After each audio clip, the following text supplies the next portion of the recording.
Greetings, Patrick here. Have Cheetah Will View, and lo and behold, it is pop-up time, sort of like Michigan's weather.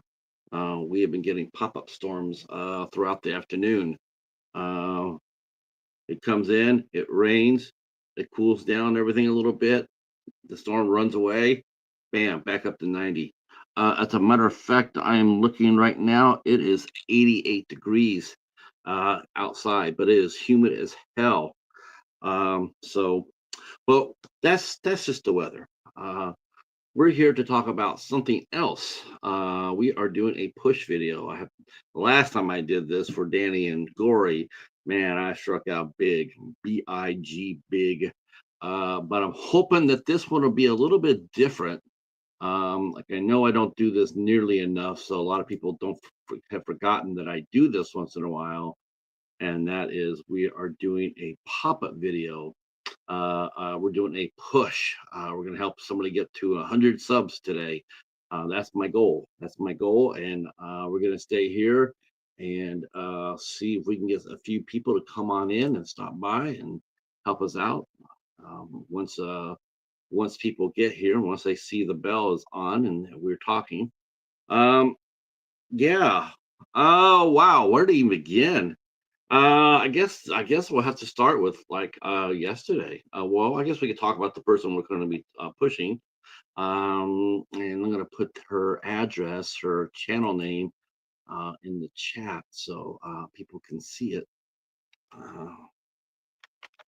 So her name is Barb. She runs a channel called Fear the Talking Heads, and we're trying to get her up to 100. Uh, um, so that's what we're going to do. I'm going to explain it a little bit more in detail once some people show up.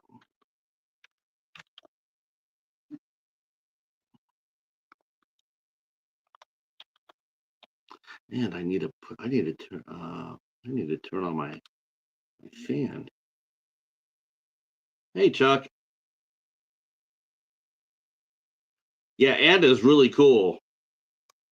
So Ant is part of a collective called the Friendly Men.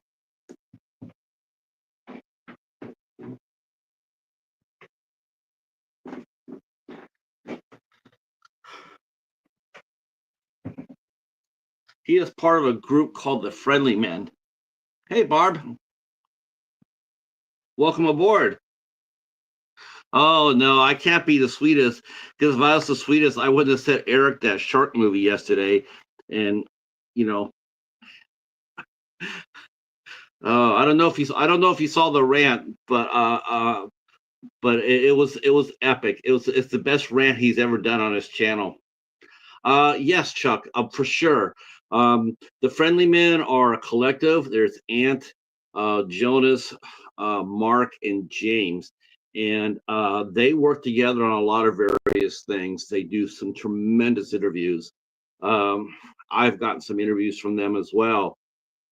Thanks to James, I got to interview Yui Bowl and John Christ, and he works very hard on his channel.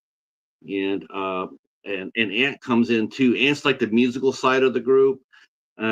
James is too, but Ant's out there. Ant's out there more in the grassroots. And then James likes a lot of the rock and roll bands, so he pushes them. So they're really, really good. They're really good. I see. Yeah, it was. It'll be most entertaining. That's for sure, Barb. I never thought I would ever beat the Ouija Shark for the best rant ever. I thought I was always the benchmark for me with Eric, was like to get a review up there that is worse than the Ouija Shark. But you know, he only has himself to blame for this, because he did Shark Week like 2 years ago, 3 years ago. He did Shark Week on his channel, and it was a lot of fun. I mean, he would get up there and he would just go watch shark movies and bash shark movies, and he'd come up there and just talk about them. And then I loved it. I'm like, yeah. And so he did it the second year, and then he said that he wasn't going to do it anymore. He said that was it. He says, I'm not going to be doing this anymore. And I said, well, fans want to see it. fans want to see Eric go off on shark movies. And I said, well, I tell you what, Eric, next year I'll help you out. I'll come in, I'll collaborate with you, and we'll do reviews. So that evolved into Sharks versus Schlock. So I sent him some shark movies, and he sent me Schlock. Oh, he does. He does. Oh, you know he does. Uh, uh, yeah, he loves the shark movies. Um, so we did make up a couple of rules. We made up two. We made up one rule, only one rule.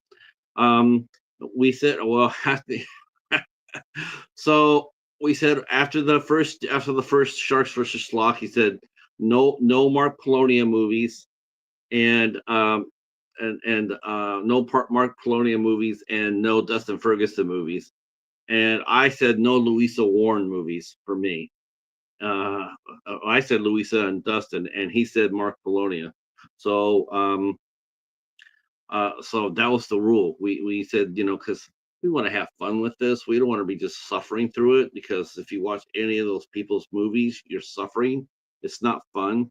Well, Mark, I shouldn't say that about Mark. Mark, I'll take that way back. I'm walking that way back. Mark's movies are fun. They're not they're sort of goofy, but they're fun. Or at least they're tolerable, right? And in some places they are very funny. But Dustin Ferguson and Louisa Warren, no, there's just no way in hell I'm ever going to review anything from them. Never, no, not knowingly, which I didn't know until I got locked with this. I did. I got hit with a Lisa Warren movie for Dollar Theater, and then I didn't even think about it until Eric said you have to watch this movie here about leprechauns. Um, you know, it's not bad, Chuck. It's not as bad as like Eric said. Eric said that movie was going to be like a real stinker, pun intended. But you know what? I watched it, and all it is just a parody. It's just like it's like watching sketches on Saturday Night Live. It's not one continuous movie. It's just, you know, it's like guy falls asleep, he dreams about different scenarios where there's gas involved, and it's nothing any different from UHF or Kentucky Fried Movie. You know, it's just a parody. It's just and the stigma of farting in movies. Listen, everybody's seen Blazing Saddles, right? I mean, it's probably the singular most funniest moment that people mention. If you talk about a Blazing Saddles, a lot of people will turn around and tell you the funniest part about that movie was the fart scene. Farts are funny. You know, look at American Pie. You know, Finch is sitting on the toilet and he's farting up a storm. I mean, that's just it's in the American. You know, it's just a part of our culture that people who Rudy Toot are. You know, it's funny. It's not a stigma. It's not, you know. So, and I found the I honest to heaven I found the movie before that, Big Ballin'. I found that to be a lot worse than Fart the movie. That one was painful to watch. Painful. The only good thing about it was it was sort of shortish. And even then they still even in Big Ballin' they had a couple of you know, they're making fun of some other things. So it helped get you know, helped you watch the movie, but that movie was bad. But Fart the movie, not so bad. I mean, yeah, it has the laugh level of a 12-year-old, but you know what? It wasn't bothersome. Hey, what's going on, Trenchy? Trenchy in the house. We are doing a push today. So I'm dropping a link right here.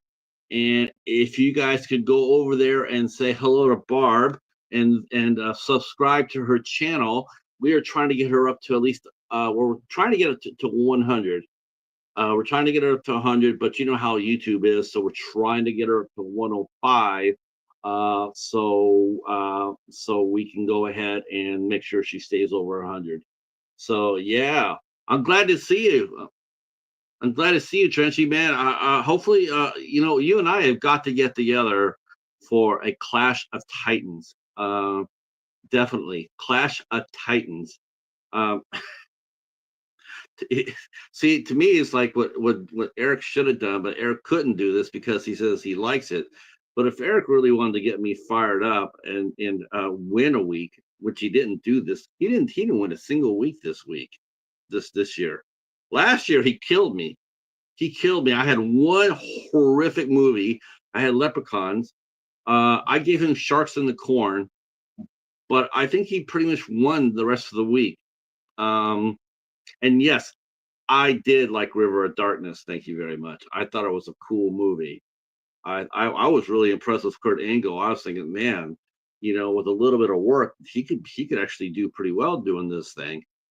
I liked it. I That was actually a pretty cool movie last year. And he also sent me Sushi Girl, which I liked quite a lot.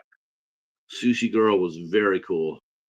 Um, that was a good movie. But I sent him some good movies too. I think I sent him Ozark Shark, which was or Swamp Shark, which was actually pretty decent, despite the silly name. But it had a strong cast. Christy Swanson, DB Sweeney, Robert Davi. Had a really good cast. It was a decent movie. Uh, July 18th episode. Oh, so are you bringing Eric on for that? Oh, you're doing a Shark Week too. Oh, you please tell me that he's coming. Please tell me that he's going to be a guest on Shark Week. Please tell me that he's going to be a guest. Oh my gosh, if you have Eric as a guest for Shark Week, that will be basically Katie bar the door. He loves sharks forever and ever. Um, but supposedly, let's see. Yeah, man, I shark movies are fun. Shark movies are fun. All right, I got to bring up Barb's page here so I can actually see if my talking and ranting is working. And so far it is. We got one. All right, we're on our way. So we got one new sub for Barb. Give it on up. Uh, so I might have him discuss the ones that he has watched. Yes. See, I think that would be awesome because everybody deserves to talk about Wheezy Shark. Avalanche Shark. I think I did that one last year with him. I think I gave him. I think that's one of the shark movies I gave him last year. Oh, that rant he did for Megalodon versus Bigfoot. It's 30 minutes. It's almost half the length of the movie itself. The movie is 70 minutes. He went 30 minutes and going down on it. I was very proud of myself. Uh, I was very yeah I just the big baller was the one that got me. That's the worst one he gave me. I was shocked when he gave me Evil Tunes and Ghoulies Go to College. Both those movies were absolutely fine with me. Hell yeah. Evil Tunes, that was great. Fred Olin Ray, uh, really a lot of pretty girls. Had David Carradine in it. I mean, what's not the like? Ghoulies Go to College. Again, you had Kevin McCarthy, who's a science fiction horror icon. You had Hope Marie Carlton, who was she was stunning back in the day. During her heyday, she was just absolutely gorgeous. Um, Eva LaRue. When I saw I had Eva LaRue on in that movie, I told him, I said, you've lost because how am I can't hate any movie with Eva LaRue in it, even though a lot of people do hate the Barbarians. But I can't. I think she's gorgeous. And so Ghoulies Go to College. Not no no. I mean, it's a good schlocky movie, but it wasn't no Louisa Warren movie. Yeah, right, Trenchy. Okay, that's what I'm saying too. That's what I'm saying. It was like he's like, "Oh man, you're gonna hate this movie." Yeah, but do you realize like it sort of is like Animal House? There's a lot of Animal House references to it. You do know that they put Holt Marie Carlton, who was a Playmate of the Year. They put her in a shower. Uh, how are you gonna sit there and go like, yeah, this movie sucks? I mean, even if it was just for Hope Marie Carlton in the shower for 2 minutes, that was enough to save the movie. But the secret, the real secret about Ghoulies going to college is one of the Ghoulies is a cat. It's a cat Ghoulie. If you look at him, he's got cat ears, he's got whiskers. It's a cat. Wrong movie to bring to me. Anything that's cat related. Uh, hey, there they are. The Wonder Twins are here. How are you guys doing today? Who am I? Am I talking to Mika? Um, yeah, that's right. And Matthew Lillard, that's like his first movie. And Jason Scott Lee from Dragon and Soldier are in that movie. Yeah, I'm down with it. I liked it. I had no problem with it. And then you had Evil Tunes. The only thing about Evil Tunes that was really like that was sort of like was the first scene where David Carradine's character goes inside this building, and in order to break this curse or this to stop the power or whatever, he hangs himself in the movie. That I told that to Eric too. Says that that was a little disturbing. That was a little bit. Yeah, I didn't like that. I didn't like that at all. I thought, but of course that movie was done when he was still alive, of course. But knowing that that's how he died by hanging was a little disturbing, and the fact that he willingly did it, that was weird. Yeah, that was sad. That was sad. I was sitting there watching that, and I'm like, man, it's sort of okay, you know. Uh, but of course, the rest of the movie was fun, and then he came in at the last scene to save the day. So it was strange. It was strange seeing him there. Um, uh, we are uh, we're having a good day. We are doing a push. We are helping our friend Barb here. We are helping her get to 100. So if you have not gone over to visit Barb's channel and subbed, please consider doing so. She will return the sub. By the way, if you sub to her, she will come over and say hi to you. And of course, as always, when you do sub to Barb's page, please take a minute to drop a comment. You can tell her that Cheetah sent you. You could tell her that the Ouija Shark Air sent you. You can say that I sent you. Um, Whatever works for you. But drop a comment, and so that helps your sub stay in place. So if you could do that, that would be most awesome. We checked a little bit ago, and we had 78. I'm gonna hit the refresh button here. 78. So we're gonna get some new ones here. I know that Mika's gonna go over there in a minute and hook it up. See, I already know Trenchy already did. Let's see. Yes, yes, yes. That's awesome. See, there we go. So we are gonna get you into the 80s here in a minute, Barb. So you're on your way. It is Thursday night. It's a good night to be on YouTube. Thursday nights are busy, so we should see a lot of traffic through here once people know that we're up and running and the sheriff's out. Then we will get a few heads in here, and we will get you up to 100 before the end of the night. Yeah, that's what I'm talking about. Let's see. Trenchy says, "Have you seen Full Moons to Creeps?" Yes. Let's see. The Creeps. Oh, I think I know. I think I got the wrong Creeps. So Universal Monsters says Dwarves, and the guy playing Dracula is going for the Oscar and taking it completely serious. No, I have not seen that. No. You know what? This sort of sucks. So I guess someone is doing a trauma week, right? Echo Zero is doing a trauma week. Man, I was actually surprised to hear about this because I can't find trauma movies out in the wild. I mean, I never see any trauma films. I think I've seen maybe a handful, and I do mean just like 3 or 4 of the Full Moon movies. I have not seen them at all in the wild either. Um, it's sort of surprising me. It's sort of yes, we are trying to get, our friend Fear the Talking Heads, up to 100. So if everybody wants to share us out and go over there and pop that sub button. Uh, all right, brother Max is here in the house.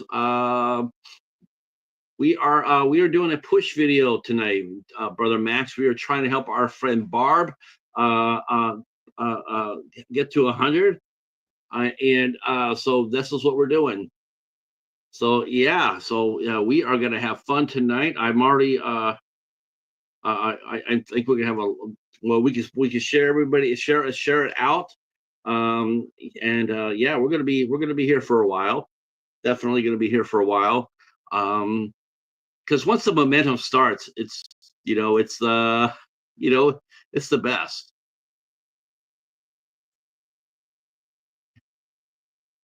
Okay, we gotten two. We're up to 79. We need one more. We'll crack 80, and then once we crack 80, it'll really start to gain momentum. But yeah, I have not been able to find Full Moon or Trauma films. I was because they mentioned they're doing a Trauma a week, and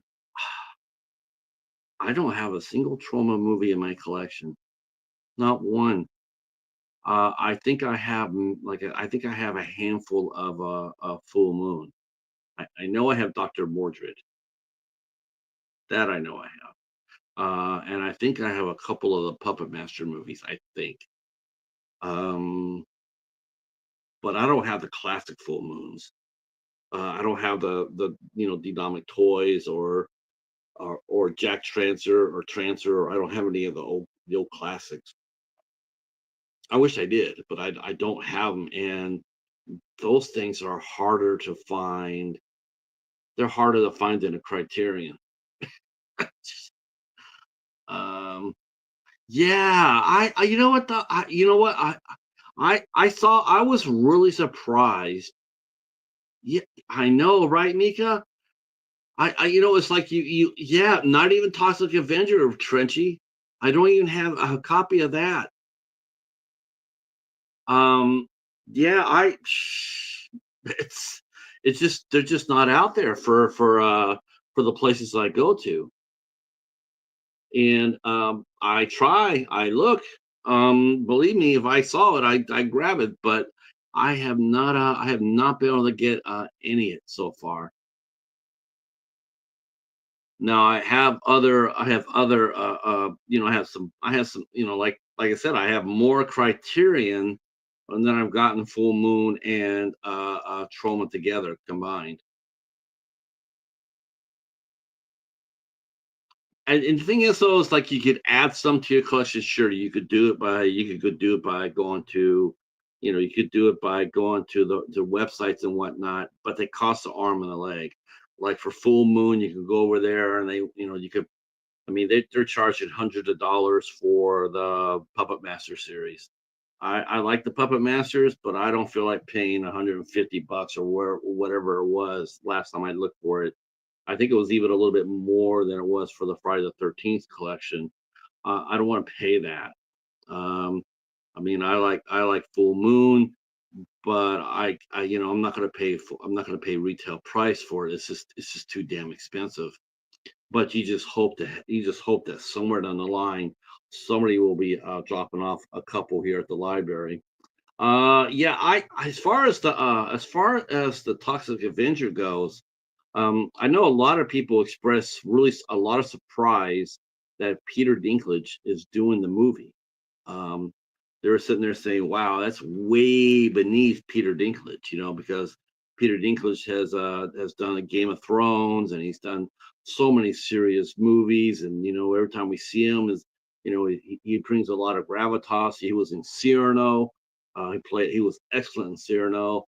And they look at him doing Toxic Avenger. They're going like, was an actor of that level doing something like the Toxic Avenger? Let me tell you, not Peter Dinklage's first rodeo in the fantasy realm. Not by half. One of the very favorite movies of my collection. Me too. Me too, brother Max. So one of my very favorite movies, because I love this director so much, Joe Lynch. One of my favorite movies is Knights of Badassdom. That's one of my very favorite movies in my collection. I didn't know anything about it when I bought it. All I know, it had Peter Dinklage in it and Steve Zahn. That's all I knew. And so I picked it up. And when I watched it, instant classic. That movie is so freaking fun. And I got to give a shout out to my main man, Steven from House of Horrors, who is actually coming back. House of Horrors is coming back on July 6th, and he'll be interviewing Jessa Jupiter Flux. Or I should say, he's hosting her. I'm not sure how much of an interview he'll get out of her, because she is very, very chatty. I saw her on Garrett's channel, and she is super chatty, and that makes her super adorable too, by the way. Me too. Steve Zahn, love Steve Zahn.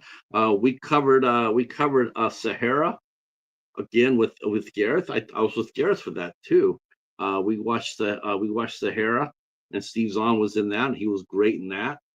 But Knights of Badassdom, directed by Joe Lynch, one of my top 10 directors working today. Yeah, he's not afraid to do fun movies. Even though he's got that reputation of doing all these heavy pieces, like Games of Thrones and the station. What was the one called? The Station Master, where he inherits a train station. So, hey DJ, how are you? How are you? Glad you're here. Glad you're here. We are doing some fun things. Brother Max, this is out to you as well. We are doing a push for our good friend Barb here. And if you guys want to go over there and pay her a visit and hit the sub button, we're trying to get her up to 100 subs today. So if you haven't subbed, if you have not subbed, you need to spin on over there and hook it up. So if you want to, there's no one's twisting your arms. But if you do sign up for Barb's channel, you will be very much entertained. And she just told us that she's doing Shark Week in the week of July 18th. You had me at Shark Week for sure. Rumor has it that our Super Shark community member Eric will be possibly on that week. Yes, she's at 80 right now. So we need 20 more, DJ. So if you haven't subbed yet, hook it up, brother, and we'll get her up to 81. All right, you delivered. So we are on the way. We are rocking and rolling right here, up to 81. So again, share us out while I keep flapping my gums here. I will talk a little bit about our new theme week is out for Dollar Theater, the Voters Edition. This week was musical week. Now I just know you guys are all like, man, dude, really? Aren't you supposed to be like a horror channel? I'm not sure. That debate's been going on ever since I came on YouTube. Is he a horror channel? Is he not a horror channel? What is he channel? I mean, who the hell knows what kind of stuff that Patrick puts out?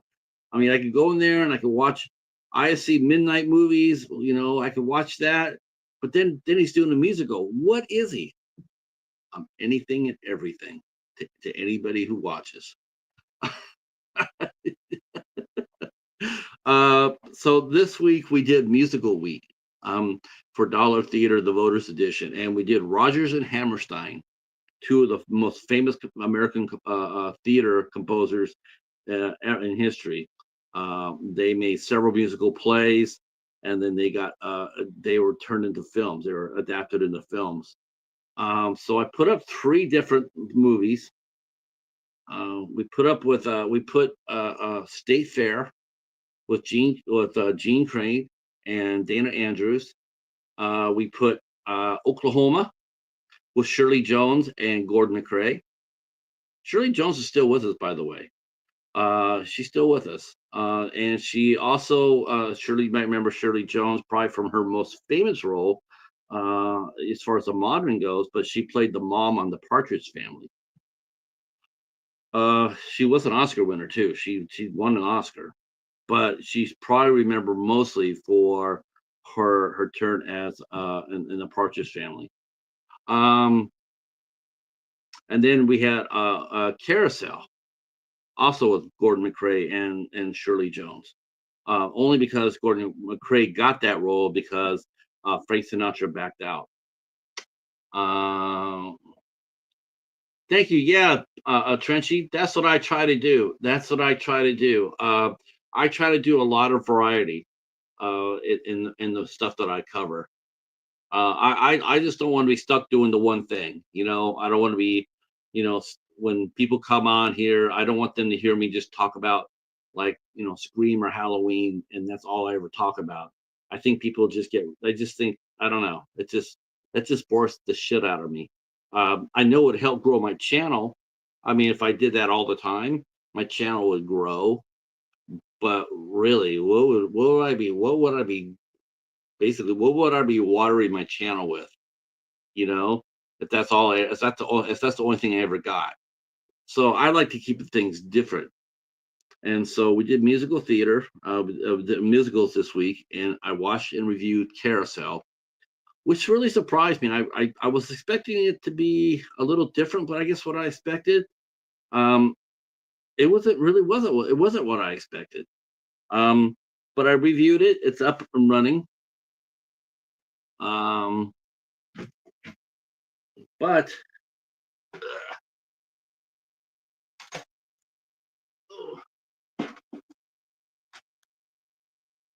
that being said, it's like okay, well, we did musicals this week.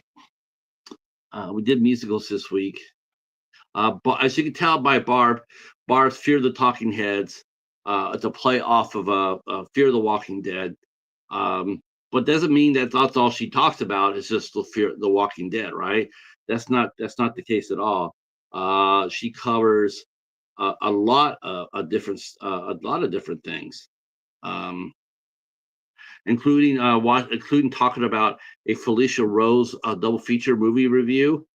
Um, I don't know what people were more surprised at, most more the fact that I had not seen The Thing until this year. I had not seen John Carpenter's The Thing until this year, or the fact when I said I had never seen a Felicia Rose movie.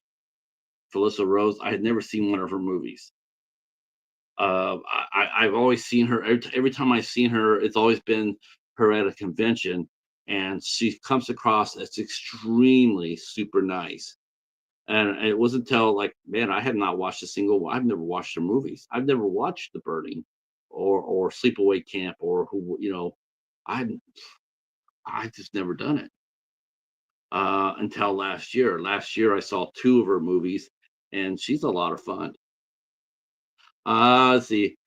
See. Yeah, your channel focuses on celebrity guests that are appearing at Scarefest weekend this year, covering their movies. Um, and Felicia Rose is definitely the friendliest person you'll ever meet in the industry. I've heard that. I've heard that many times from a lot of people that she is super sweet, and that's what made it really fun for me is when I see that and I see how sweet she is, and then I watched this movie called Rootwood, and she's in the movie, and she's cursing up a storm. And I'm sitting there going like, "Oh my god, she's she's pretty badass." All that sugar and spice, and all of a sudden now we see her like, holy cow. So I saw her in Rootwood, and then I saw her in the Omni Killer. Good movie. Omni Killer, that's a corker. That's a corker. Uh, let's see, like when Eric was on to chat about Halloween 5, or the fact that he's coming down to do Shark Week with you. That's gonna be that. I can't wait for Shark Week now. I marked it down on my calendar for Shark Week. I but are you gonna just talk some fun shark movies? Don't let maybe ask him about Jaws. Ask him about Jaws to Revenge. Um, and what's okay? Let me ask you guys a question. Let me guys ask you a question. Um, uh, uh, uh, what about Jaws 3? Jaws 3 is like the even we always think that Jaws the Revenge is the redheaded stepchild of that franchise. I disagree. I see more people talking about Jaws the Revenge than I do them Jaws 3D for Jaws 3. Jaws 3 is a corker. Um, it's a really fun movie, and the cast in it. You had Dennis Quaid, Bess Armstrong, Lou Gossett Jr., Simon McCorkindale. I mean, there's some really, really good stars in that movie, but boy, does it get pooped on. Um, see, so Trenchy says, I like Jaws: The Revenge better than Jaws 3. See, that's what I'm talking about. It's a lot of people are like that. It's uh, oh, you have to get Eric to come over and pay you a visit. We're gonna have Eric booked on we're gonna have Eric booked on 5 different podcasts before the end of the night. Um, Jaws 3 makes his eyes bleed. Oh man, that's rough, Trenchy. Oh, that's rough. But what's really cool though is I saw the movie. I saw the movie in 3D. You haven't experienced Jaws 3 until you've experienced it as Jaws 3D. Let me tell you that's the best 3D effects ever, ever, ever.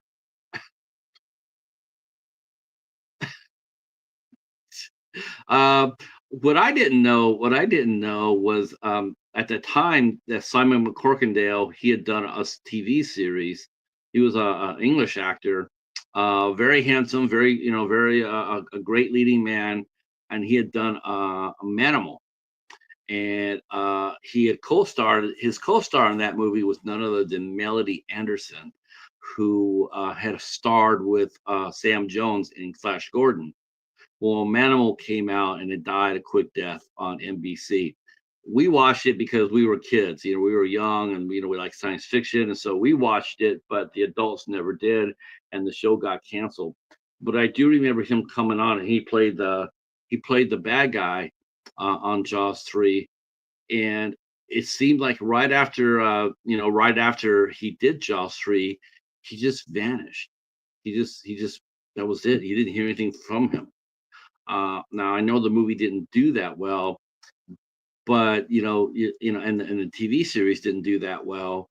But still, he's still going to expect to see him show up and do things because Simon Corkindale. Well, I didn't know this till much later that he got sick right after that. He had cancer, and he ended up dying of it really fast. He got it and died of it within a year, I think it was. Yeah, he was only like 51 or 52 when he went. Never knew of that for years. I just thought he went back to England to do theater. Um, the effects in that are terrible, especially if you don't have the 3D glasses. And I've seen some horrible effects, but oh god,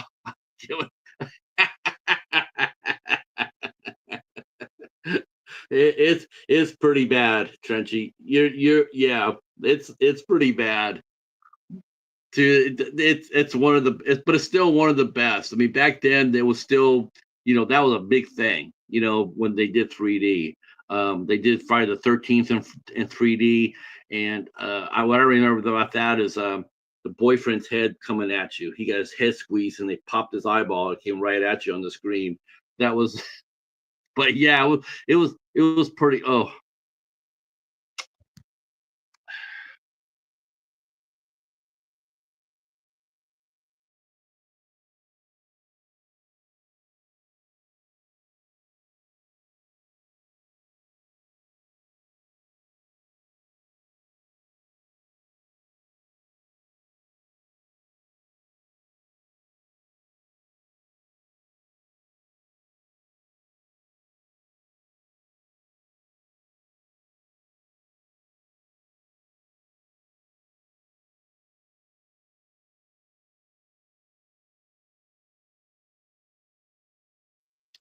my phone that gets super hot. My phone gets hot and then it throws me off. I'm not sure if it's my phone. I'm not sure if it's my StreamYard. I'm not sure. I think it's my phone. Okay. Hey, the gnat is here. Holy shit! Look out! Look out, world! Stand back. There's a gnat coming. The gnat, the cat, and the bat. What's going on, JT? We are doing a push video, my brother, and for our good friend Barb here. So if JT wants to fly on over there and fly on over there, if he wants to fly on over to her channel and hit that sub button, that'll be pretty awesome. Um, yeah, that'll be great. So oh man, yeah. I think Tracy's got PTSD now, thinking about Jaws 3D action. I, oh shit. All right, let's see where we're at here. Okay, we're still at 81, so we're gonna need some share outs. So if you can share the stream out, that'll be awesome. So real quick, let me talk about something else real quick. I was talking about musicals this week, and this week we posted our review for Carousel. It went up. And so I said, well, what else can we talk about next week? Um, so I decided to go with our good friend Ice Cube. So this is what we're going to be voting on this week. This is a 3-film multi-pack that Mill Creek put out. I got this at the library for a quarter, and but it's the 3 movies that you guys will be voting on for this week is Triple X, State of the Union, Anaconda, the classic Anaconda from 1997 with Jennifer Lopez, Ice Cube. Of course, State of the Union had Ice Cube taking the place of Vin Diesel, and had Samuel L. Jackson still there, and had Scott Speedman and Sonny Mabry and Nona Gay, and Exhibit's and also in a State of the Union. And then we have John Carpenter's Ghost of Mars. I don't like Ghost of Mars. I just don't. Ghost of Mars. I feel bad for John Carpenter because he didn't probably have much money on this movie, but it looks like it. It looks like a Doctor Who reject. That set that they're on, it looks like a Doctor Who reject. It's like we're gonna spend all this money on all these actors, but we have like $5 left for set design, and it shows. Uh oh, it's awful. It's awful. Um Trenchy said he voted for Ghost of Mars, though he'd never seen it. It's okay. The movie looks terrible. The set designs look terrible. The makeup's not that good. It just. But the star power in the movie is pretty mind blowing. It is pretty mind blowing when you think about it. Like, damn, really? I mean, because it's one of John Carpenter's best cast films.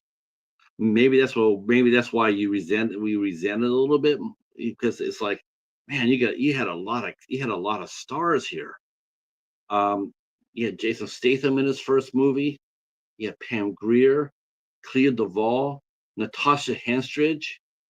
This is when she was hot, coming off of a Species, and you had Ice Cube, and that's a great cast. I think that's a really good cast. Uh, but the movie itself just looks god awful. Um, yeah, there's a lot of names, but it's like those old 70s disaster movies, right? Towering Inferno and the Poseidon Adventure and the Swarm and where they had a lot of stars in it, but they all these stars are in a really shitty movie. And that's really what happened to these guys. They got put in a really crappy ass looking movie. Not saying this to make you not vote for it, because I do know there are some people that do like Ghost of Mars. I'm just not one of them. But anybody that comes by and wants to see me talk about it, I'm happy to do that. I mean, I love Anaconda. I think Anaconda is a great movie. With of course John Voight chewing up the scenery. His infamous wink when he gets killed. I mean, that movie will always be a cult favorite just for that one 10-second scene because it's absolutely hilarious and nobody caught it, until the theater, and then everybody watches it and it just kills them. It's funny as hell. Um, but Jennifer Lopez, I mean, even back then, she showed that she's a physical actress. She could do physicality. I like Jennifer Lopez as an actress. I do. I have never had a problem with any of her movies. I think she's brilliant in The Cell. The Cell is great, and Vince Vaughn did a really good job in that movie too. Um, but I liked her movies. Um, no, it's not The Thing. No, I absolutely agree with you. But then again, The Thing's not Escape from New York either. So I mean, there you go. I mean, there's all that's my favorite John Carpenter movie is Escape from New York. Are you gonna kill me, Pliskin? I'm too tired. Call me Snake. Um, yeah, I have not seen Selena. I have never seen Selena Trenchy. I know I should do that. I definitely should see that. So, it used to be out in the wild a lot. It used to be out there a lot. You see that in just about every single thrift store you go to. You would always see a copy of Selena, but you don't see that anymore. Oh man, Escape from New York is just rockets. So much fun.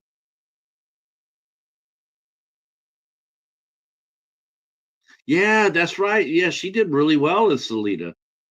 I don't know any movie I could actually sit there and watch Jennifer Lopez in and sit there and say that she was not good in it.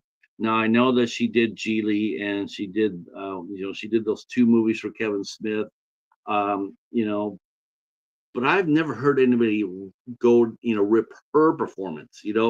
I've never heard anybody sit there and say, "Gosh, she sucked in that movie at all." I've just heard that Geely is really, really bad, but I've never heard anybody come out there and say Jennifer Lopez is the reason why the movie didn't work. I've never heard anybody say that. I mean, she's done some interesting choices. Like to me, I think my favorite Jennifer Lopez movie probably be The Cell, then probably Anaconda. But the one movie I really liked her in a lot was Enough. That's a badass movie. Enough brings the noise. Yes, Enough was great. I really like that movie quite a bit. Um, it could be. It could be. And to me, when you play a person like that, that's doomed, like watch Lou Diamond Phillips in La Bamba or any other biographies, like Milk. Sean Penn won an Oscar for his portrayal as Harvey Milk. Uh, whenever you have whenever you have a movie with somebody dying like that at the end, that's gonna go. You're going into it knowing that. Um, it does raise, you do look at the acting. To me, you do look at the acting a little bit more, because you want to make sure that the person is doing the role. And they say this too, any actor will tell you this. Anytime they play a real life figure, they're more anxious about that than they are playing in a regular movie, because they feel like they have an obligation to the person they're portraying. And they're right, they do. It's a responsibility. We want you to play Selena. Okay, well, it's up to you to make sure that it's done right. You don't want to be too campy. You don't want to be too smarmy. You don't want to be too snarky. You don't want to be over dramatic. It's just a lot on a person's plate as far as an actor goes, to not, you have to walk a real narrow line for that. Um, right, right. Okay, well, let me see where we're at here. We are still okay. JT, are you already subbed to Barb's channel? JT, let me drop it here.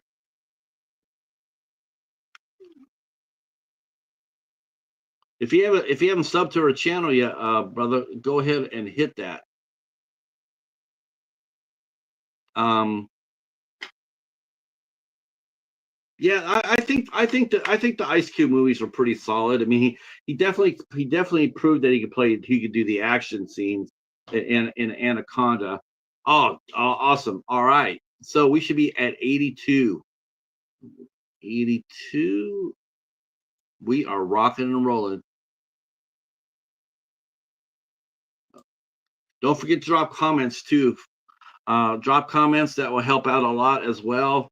Share us out if you could. That will also help us out as well. Um, yeah, and we are all right. JT, that's right. He's also known as the Nat, member of the Midnight Society. And the Midnight Society is coming back on Sunday in July. I don't know what we're doing yet. In fact, I probably got to get together with the Nat to figure out what we're doing on Sunday.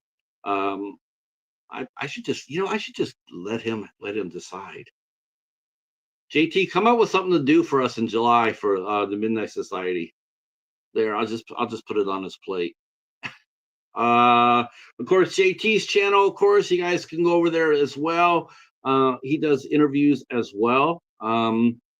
He has gotten some heavy hitters on his channel, a lot of heavy hitters, actually. I would definitely say probably the second most behind Gareth from Video Tasties. Those two guys are bringing in the noise when it comes down to interviews. And yeah, if you like seeing who's behind the green door, that is the main man to see. JT and Gareth from Video Tasties. They do a lot of great interviews with a lot of heavy hitters. So yeah, Brian Uzuna, yeah, on Monday. Now Brian has done a lot of really he's done a lot of great movies. Hell yeah, JT, call it when I see it, brother. You and Gareth right now, man. You guys have got the interview game down on point. That's for sure. Of course, once I get my Instagram back, that would probably be a good, helpful thing to have back to get back going again. But I do got something else to show you, because I'm super excited about this. Really excited. Let's see if I can find this.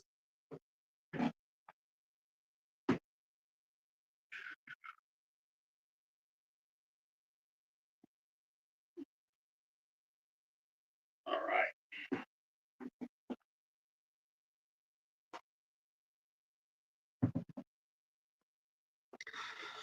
Okay, some of you may know or may not know.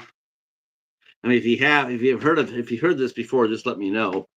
But some of you may know that I really like IFC films. So, and we do a Sunday night show called the IFC Midnights. It happens on the last Sunday of every month. Um, this month is this month's going to be different for us. Our friend Ben from Cadaver Club, he is hosting the show. It's Ben and Mary Wilson and myself. We are the ISC Midnight, and we decided that we're gonna, because ISC Midnight, as we know it, has been absorbed by Shudder. Now, if you ask me, that's a mistake. But that's just me. But that's what they did. Shudder has a bigger name, and I won't argue that. Shudder has a bigger name, more name recognition. So they decided to put the ISC Midnight Films underneath the Shudder umbrella. Okay, so this month, we're doing Anything for Jackson, and that is a Shudder film. Shudder put that out. This is the first time we have done a Shudder film. Yeah, I'm gonna get my phone. I gotta get that back for sure. Um, Shudder's done all right. Uh, uh, Shutter is okay. They're like Bloomhouse for me though. It's 50-50. It's 50-50.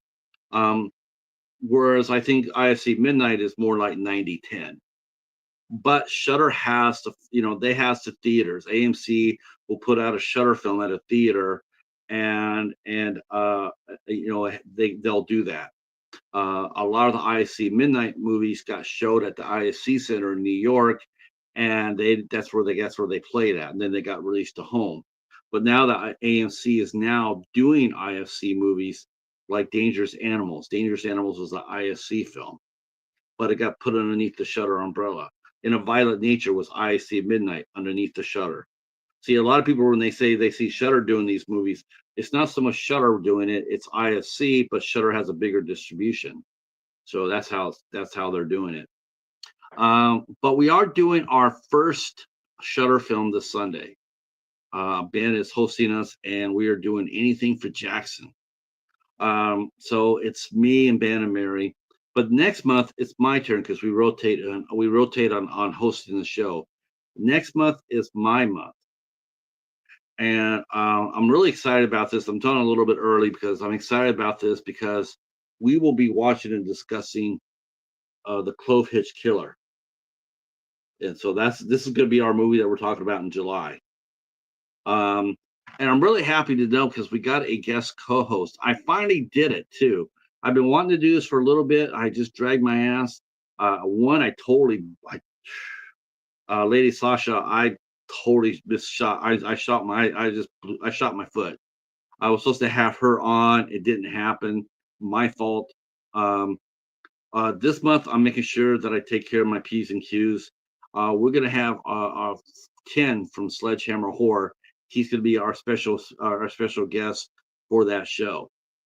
And I'm thinking that's probably what we're gonna try to do from now on, is try to get a guest on every show. Like Ken's gonna be here in July. Maybe we'll have Trenchy come in and can come in the next month or whatnot. The host of the month will be the one that's responsible for the guest. If they want a guest, they'll ask for a guest. If they don't, they don't. Let's see. Yeah, it really is. ISC is like 90-10. Yeah, the platform, yeah, Shutter, like I said, Shutter has got a bigger name recognition, so I totally understand why they put it underneath the Shutter banner.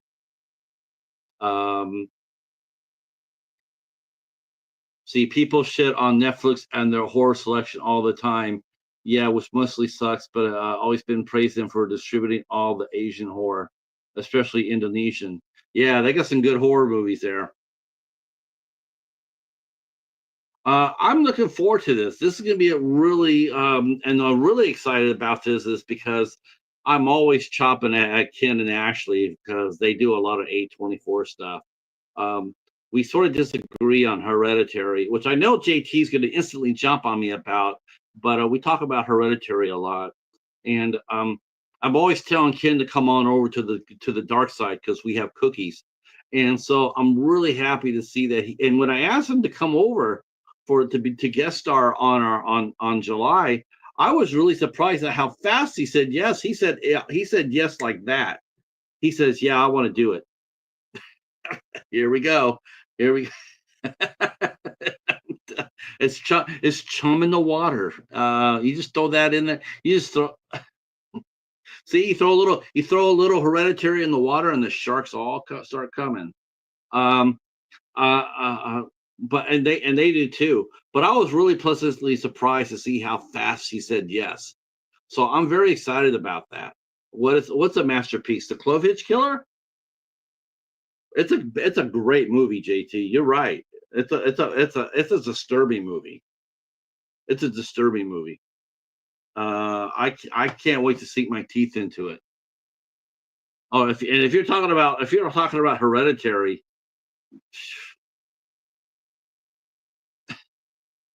yeah, I'm excited. I'm excited. Uh, I don't know about sharks, but the gnat is here. That's right. I heard from the bat earlier today. He just let me know that Kino Lorber is yeah, yeah, over at Sledgehammer Horror. Yeah, they're really nice people. Very nice people. And they're doing it right, they're doing it right. They're a lot of fun to talk with. But they like their A24, and eventually it's about time for us to do that. In fact, we should do an A24 night, JT. We could do that for the Midnight Society, man, because we haven't done one in a long time. We haven't done one. We've done two in the past. We did the Monster and we did Saint Maud. So I'm down for it.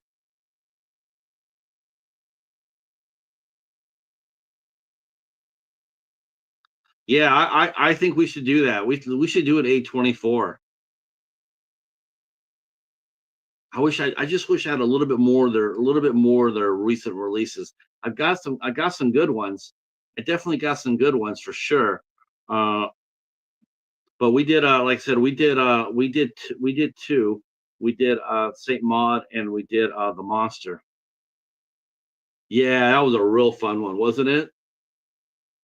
That was a good movie. That was a really good movie. I really liked that movie quite a bit. And I really like Saint Maud too.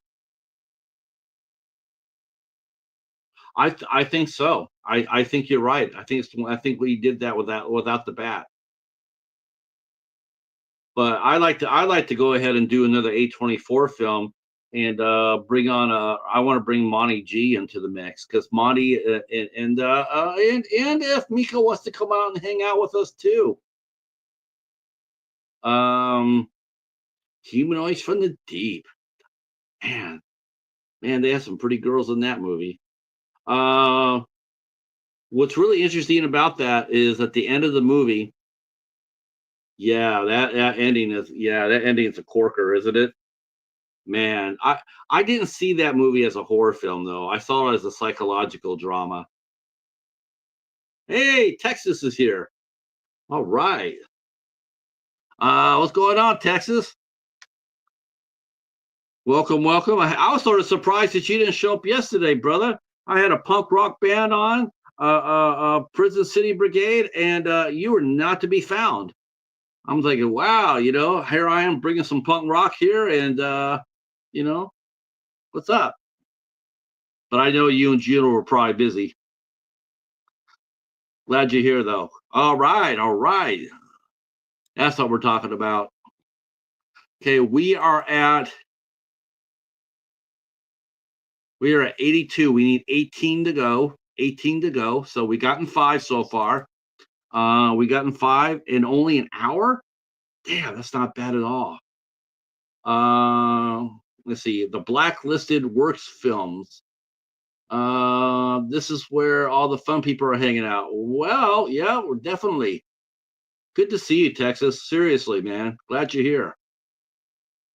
I gotta get your Facebook if you have it, because I would have loved to have you come on yesterday. Let's see, Blacklisted Works Films. Yes, we are doing a push. We are helping our friend Barb here. Allow me to drop her link in the chat, and if you want to go over there and sub to her, that would be pretty awesome if you would do that. Yeah, and tell us a little bit about your channel. You could go ahead and tell us a little bit about your channel. I like the name, the Blacklisted Works Films. That sounds like a video nasties type movies. Yeah, JT. As far as the A24 goes, man, we got to figure that out for sure. Awesome, awesome.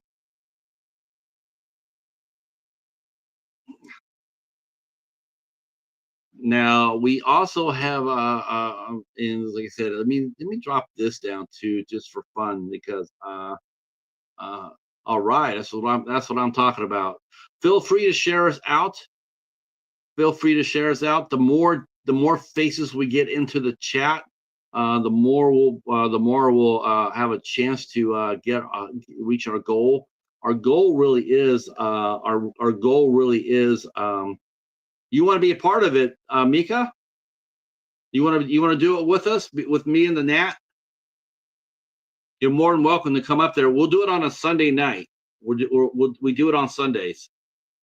So if you want to do it with us, we'll get together and figure out what movie we'll deep dive on, and I'll see if Monty wants to come over and hang out with us too. I know Monty will, because he never misses a chance to talk A24.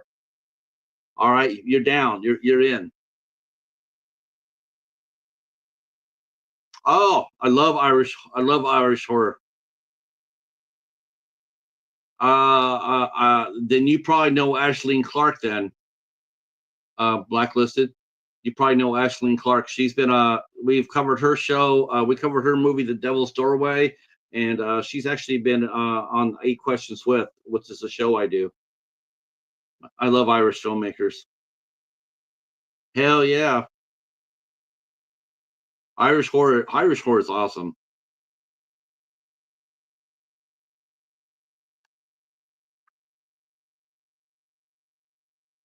All right, JT, for sure, man. We got you wanna host it?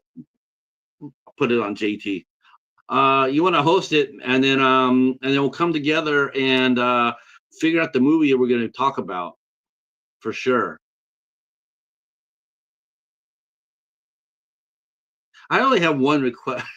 I'm already saying that. I'm already sitting there saying this. I only have one request. I just have one request. Please, whatever movie that you decide to pick, please don't make it Bo's Afraid. Just yes, it probably will be, but I'm just gonna sit there and say, maybe not Bo's Afraid.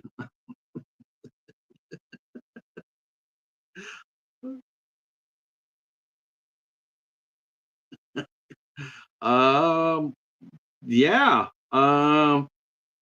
JT, can you slide on over to Blacklisted Works and grab his short and drop it in the chat so we can go take a look at it.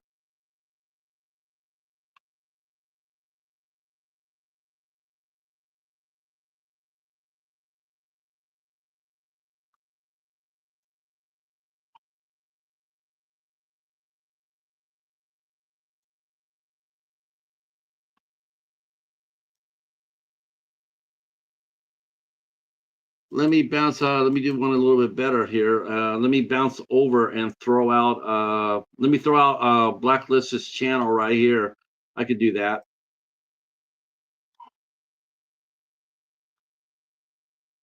Okay. Uh, So JT just threw down the link for the short for Blacklisted, and I just threw down the channel for Blacklisted. So, and a sub to it as well. So if you guys want to go over there and sub, that's also cool as well. They only got five. Five. That's right. That's right.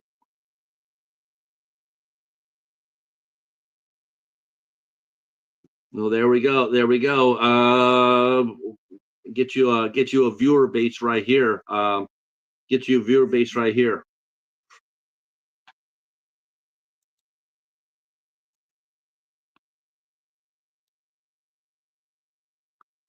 Right. This is pretty fun. I have not done this in a while. All right, we are up to 83. We're only 17 away.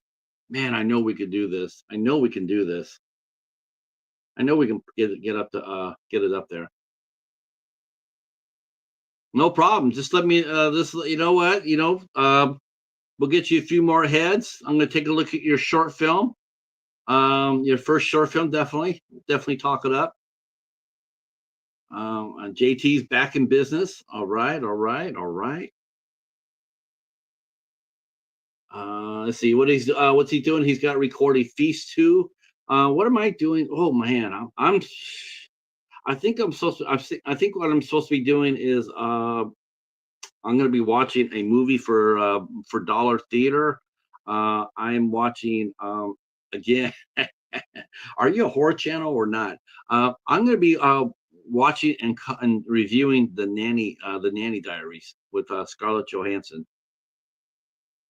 That's the movie I'll be watching a little later today.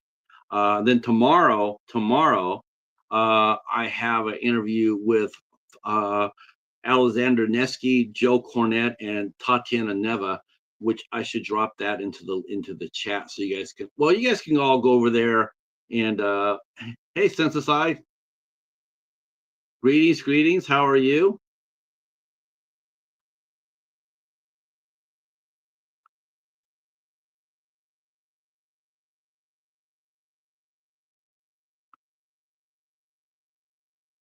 Hopefully everything's going great in your world.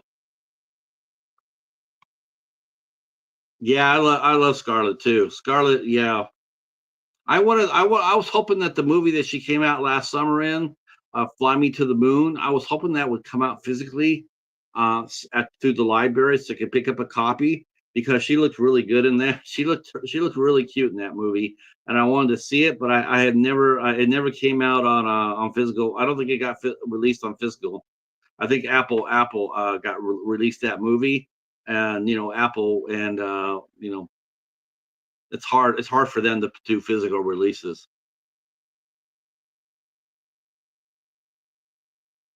All right. So what we're doing, Synth, is this. We are promoting some channels today. This is what this is about today. We are trying to get our friend Barb from Fear the Talking Heads. We are trying to get them up to 100. We have done a really good job so far. And let me drop that here. Let me drop that link here. So there's the channel right there, Syntheside. If you want to partake of this, you go ahead and sub. You will get a sub right back from Barb, and that'll be awesome. Oh, that's right, that's right. It's funny, JT. You and I were talking about that, and we're talking about how that movie seemed to be sort of like a Terminator 2 vibe to it. We were talking about that yesterday morning, and then I saw the first review of the movie, and that's exactly what they said too. They said it's like Terminator 2, but it's not. And I said that's what it sounds like. It sounds like Terminator 2. Hey Jennifer, how are you? The Universe in Graves Timelines. This author Jennifer Tuck is here. Yeah, you know what though? That's all right. You know what? That's all right. They're probably gonna have. They're probably gonna have a swerve at the end of it, right? They're probably gonna have a swerve where she's gonna team up with the evil one or something like that. Terminator Terminator 2 for kids. Oh shit, that's probably about it, right? I mean, I guess it all depends how people will receive it. If it's PG-13, so it's going to be safe for kids, and I can't see them going. I can't see them going all nuclear at the end of the movie. Um, I'm sure, and I don't think that showing I don't think Megan will end up getting thrown into a molten pit either.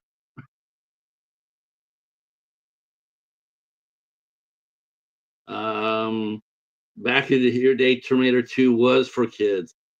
Yeah, I guess that in a sense it was. Because Ed Furlong was in the movie.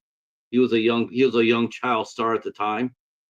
Um, and Amy was going to come on again. Yeah, that'll be.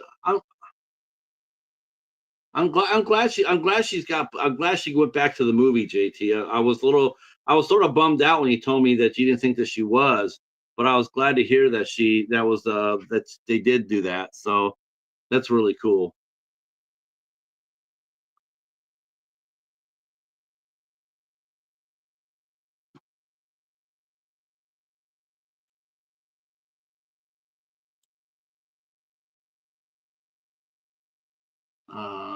Let's see. Where are we at here? Just be bopping away. See. Okay. Yeah, I'm confident we're going to do this. We are now up to 84, so we are rocking and rolling. Only 16 more to go, and we've only been on for an hour and 15 minutes. Not very long at all. Anybody's ever done a push video for me knows that's not bad at all. We're sort of ahead of schedule right now. And as it gets a little later, we're going to get some more peds coming on YouTube. Like I said, Thursday's a good day for something to do something like this. um, it's a good day because it's busy in the community. So I do believe that we'll hit the 100, especially some of the hitters in here sharing us out. That will be really cool as well. I'm just going back over to Barb's channel because I want to see what else that they've been talking about. She's got some interesting videos here. I like the oh yes, I was here for this one.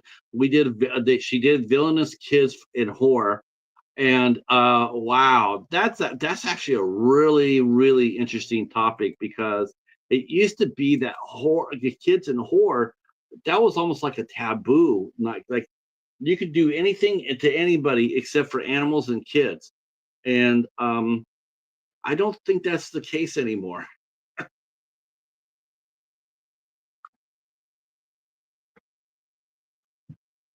As far as as far as the animals go, that's still taboo. I know a lot of hardcore people watch a lot of hardcore horror. They will tune out at animal cruelty. They'll sit there and say, you can show Jason cutting off somebody's head. I'm in the first row eating popcorn, but if Jason fucks around with a cat or a dog, I'm out of here.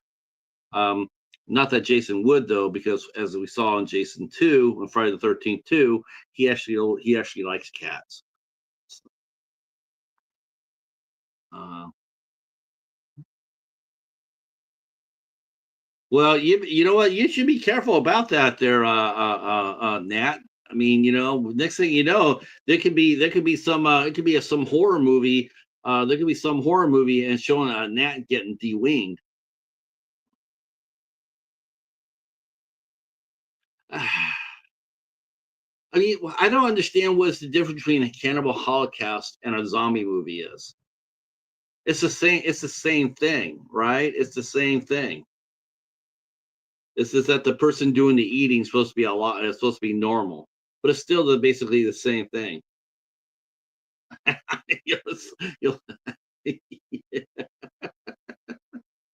Thank you, Texas. Um, well, since Texas is here, man, let me talk a little bit about yesterday's guest, man. That was a lot of fun. I really enjoy having the bands come onto the show. Um, I don't know how many people here are into music like Texas is. I like music too. I just don't listen to it enough. JT is as a composer. He's actually learning how to play the piano. He's going to be playing the score to the Lord of the Rings here pretty soon. Um, yeah, I heard 28 years was really good. It was really different. I heard it was really different. It was not what people were expecting, but it was a really good movie. And of course, I have not seen the second trailer, but I'm hearing really good things about the second Strangers. In fact, I'm hearing everything positive about the second Strangers that I heard negative about the first Strangers, which ended up being basically a shot for shot remake of the first or the original one. I don't get how filmmakers do that. I don't get that. I don't get them. I don't get how they do that. How they'll come on there and make the same damn movie. That, literally every the same words, the same. I just don't get how they do that. The Cabin Fever remake did that, shot for shot. Psycho with Vince Vaughn, shot for shot. It's like, what's the point? We could go back and watch the original and see it much better. In much better.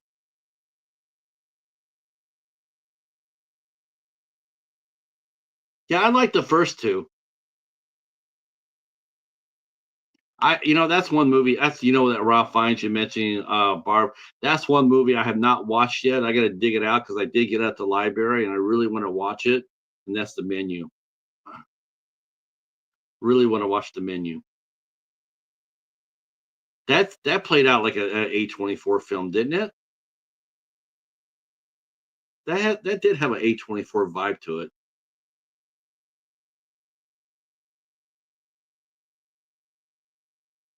Yeah, you know what? From everybody that has been saying, they have been saying that the second trailer for the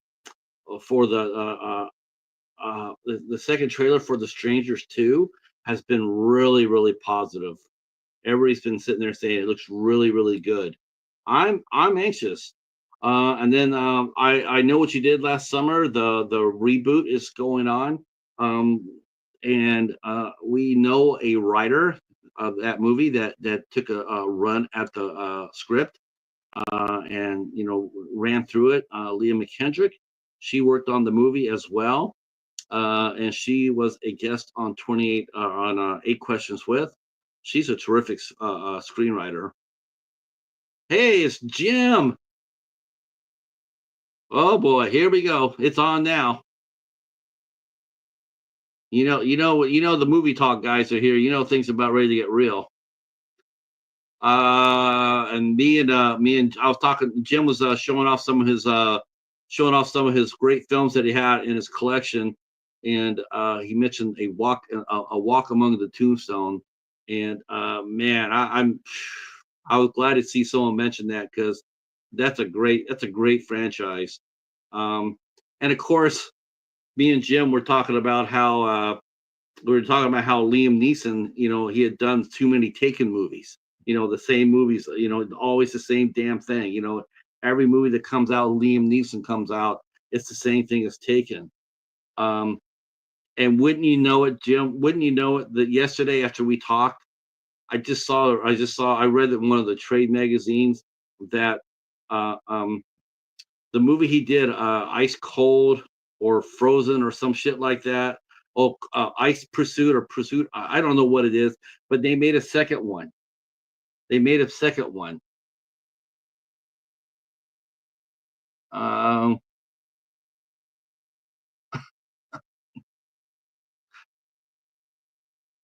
Cold Pursuit. Yes. Well, they're making another one, Jim. It's coming out. It's called Cold Pursuit Vengeance. And I started shaking my head and going like, this is exactly what me and Jim were talking about. We're going like, this is why a Tombstone failed, was because there's too many goddamn Cold Pursuit movies or Taken movies out there, and they all just run as a blur. It's all people see is this, when a really good movie comes out, they ignore it because what's the difference between that and the last Taken he did? Is this must be Taken 14 or something like that? Well, it's coming. Well, the second one's coming out, but I mean, if I had my choice, I'd much rather see him come out, as a Matthew Scudder playing that role than I would see Cold Pursuit. I would much rather see another. Yeah, I'd rather see that. I don't know though. He could have aged out of the part. They might have to redo. I don't know. I could see somebody like an Alan Richardson. He could probably do a Walk Among the Tombstones now. He's about the right age as Matthew Scudder. Um, but oh my gosh, no, you're not. You're not, Jim. You're not here. I'm with you, brother. Again, I'm with you. That looks absolutely like garbage. It's not. I don't get that. I truly don't get that. Who thought of who actually thought that would be funny?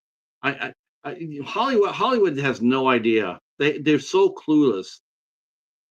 I mean, no one surfs the net. No one looks at boards anymore. No one does anything. They sit there and say, "Well, we're going to go ahead and do this." Why? Nobody asked for it. Nobody asked for it. Cold Pursuit. You know how many reviews I've seen of Cold Pursuit in the 4 years or 5 years I've been on YouTube? Not a goddamn one from anybody. Not once. I've never even heard it mentioned. Um, yeah,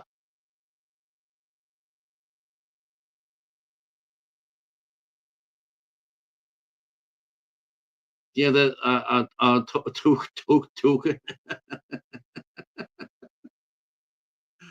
Um, Jim, we're helping our friend Barb out. By the way, that's what we're here for. We are doing a push here. We're trying to get her up to 100 subs. And if you want to jump in on the action, my friend, you can jump in there right there and sub to Barb's channel. Fear the Talking Heads, and of course, Jim is part of uh, the the movies. Jim and Kenny and Sean all talk movies. It comes out every other Tuesday. Jim talks to YouTube creators every other Saturday. Yes, I'm still scheduled to clean my cat's litter box this Saturday. I'm just telling you right now. At 2 o'clock, I'll be cleaning Paladin's litter box, and so I'm not gonna miss. I'm not gonna make it tomorrow, but I definitely gonna make it the next time. Next one. Looking forward to that. You have some great discussions with a lot of fun creators. Let's see. In fact, hell yeah, yes we will, Texas. You and I will be both be cleaning out cat litter boxes tomorrow. No shit, right? But much respect to you though, Jim, for doing that. I mean, I do have respect for you for doing that. I just hope that you don't lose a hand like everybody else has. You know, that's all I hope for. I just really I don't want to see that happen to you, man. You're a good guy. You don't deserve that shit. Nobody deserves that shit. But all right. So let's see. Yep. Oh, thank you so much, Jennifer. Thank you so much. Let's see. Well, I don't know. Should we throw some we throw some suggestions? Oh, good. Barbie. Yeah, Jim's a lot of fun, man. He's a lot of fun. No, I don't think there won't be, Jim. People like you too much, man. They're not going to disrespect you and your channel by doing that.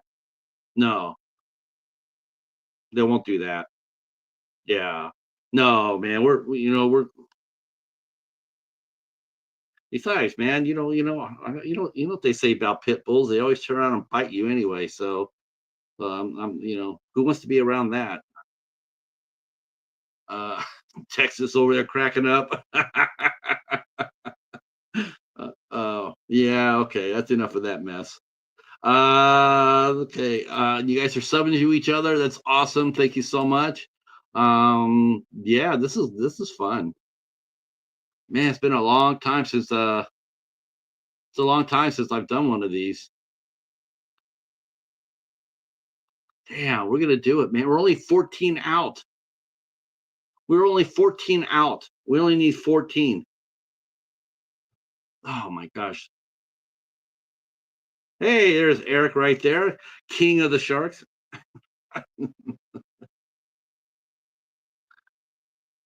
Yeah, that's a good thing. That's a good thing. That can, that's yep. That's yep. That's right, ladies and gentlemen. Here he is. Uh, uh, Now, if Eric wants to do it, if Eric's free to drop his rant, this is the best review I've ever heard on YouTube. It's 30-minute rant. It's absolutely amazing. Uh, See, tomorrow night at 10 p.m. Eastern, you're doing the second day Twin Peaks series watch, along with well, who are you doing that with, JT?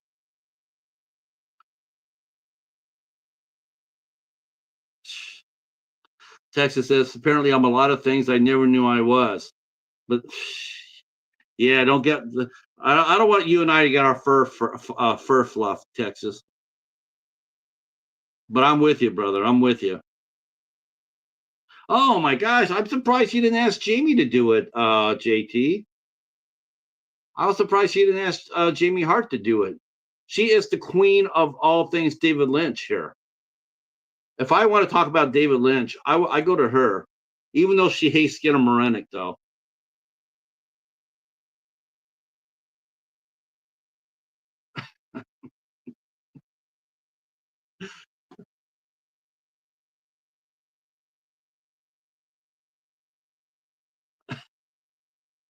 Oh, okay.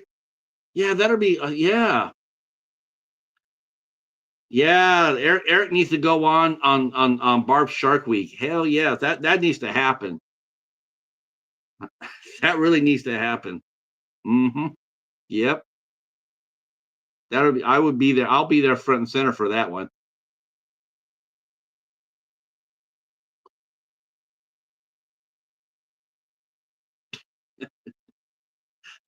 That's right. That's right. What is that? What does that go? How does that go? Hashtag Shark Week. There you go.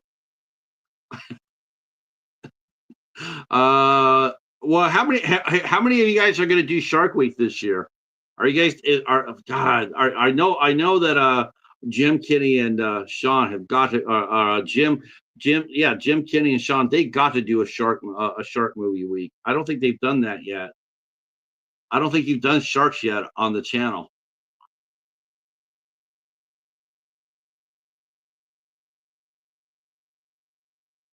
Shark Attack. Oh,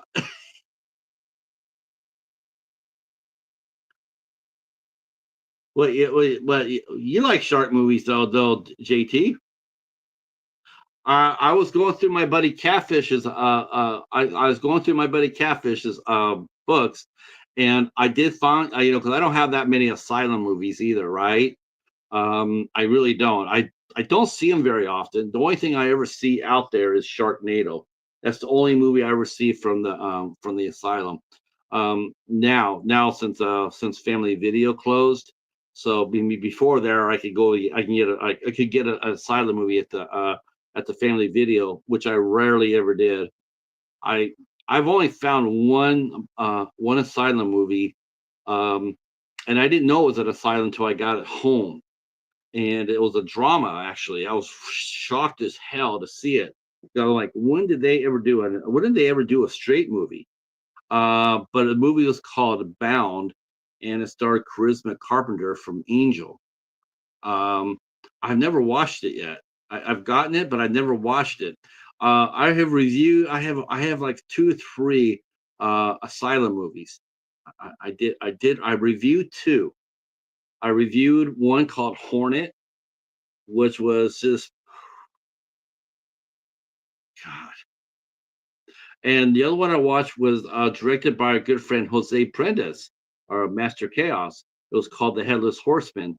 And I liked that movie. I thought that movie was pretty damn fun. I really was surprised at it. I was like, wow, all right. Because honestly, I went in with no expectations, and lo and behold, I'm watching it and I'm going like, it's not the greatest movie, but I've seen a lot worse. And this is actually pretty fun. So I actually have a couple. There's no such thing as being sharked out. Um, so I had a couple of asylum movies, but I found one that my buddy Catfish left for me, and he left me a copy of Two-Headed Shark Attack, which I found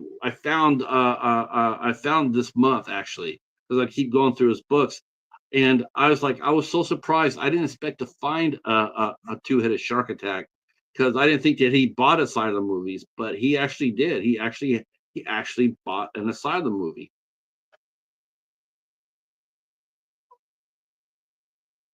Yeah, they really do, JT. They really do. I caught the interview with Jose. He had his cast of his latest movie on, and well, actually, the best interview I saw was the one with Mike Zahara from Did You See That?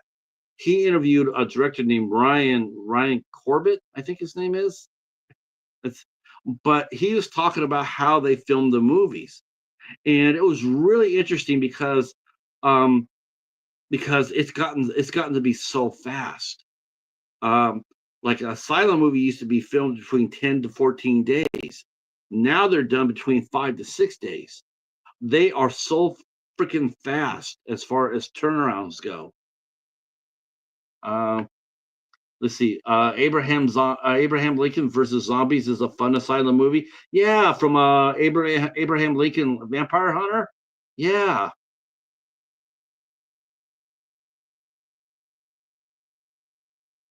Well, he just needs a couple of weeks to recover, Barb. By the time you get down to July 18th, he'll be fired up again. It never lasts from here. Eric rebounds quick.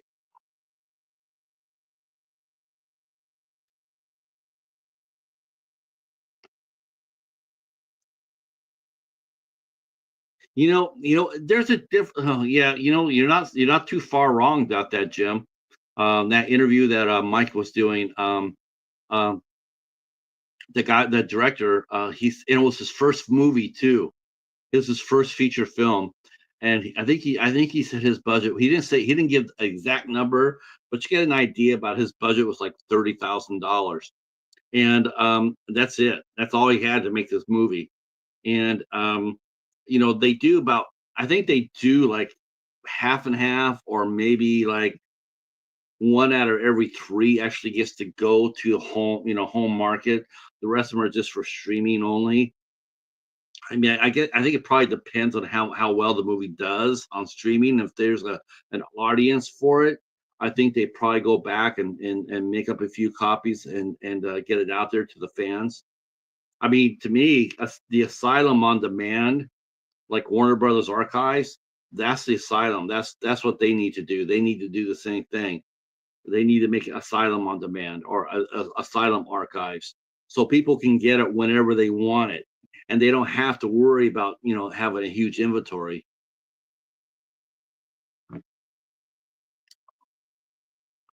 Yeah.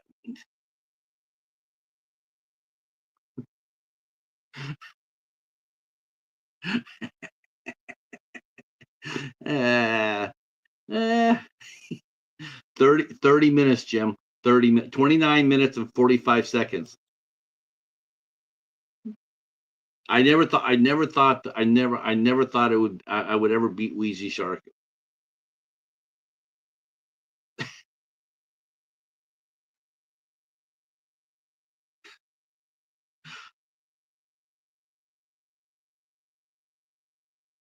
Hey, Christmas was good. Christmas was good. I mean, you had fun for Christmas. We both have fun for Christmas. I got some good movies from you for Christmas, actually. There was some good shit there. I got delivered the goods, but then again, so did I.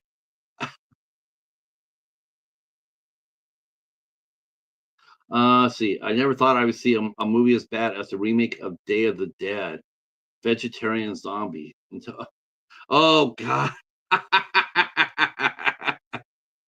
Oh, I know the mockbusters are the best. They are the best. I think they've done. Gee, what was the one where they had the title? I think it was called Tidal Wave of the Dead, right? Where it was supposed to be zombies being like on a tsunami. Oh, jeez.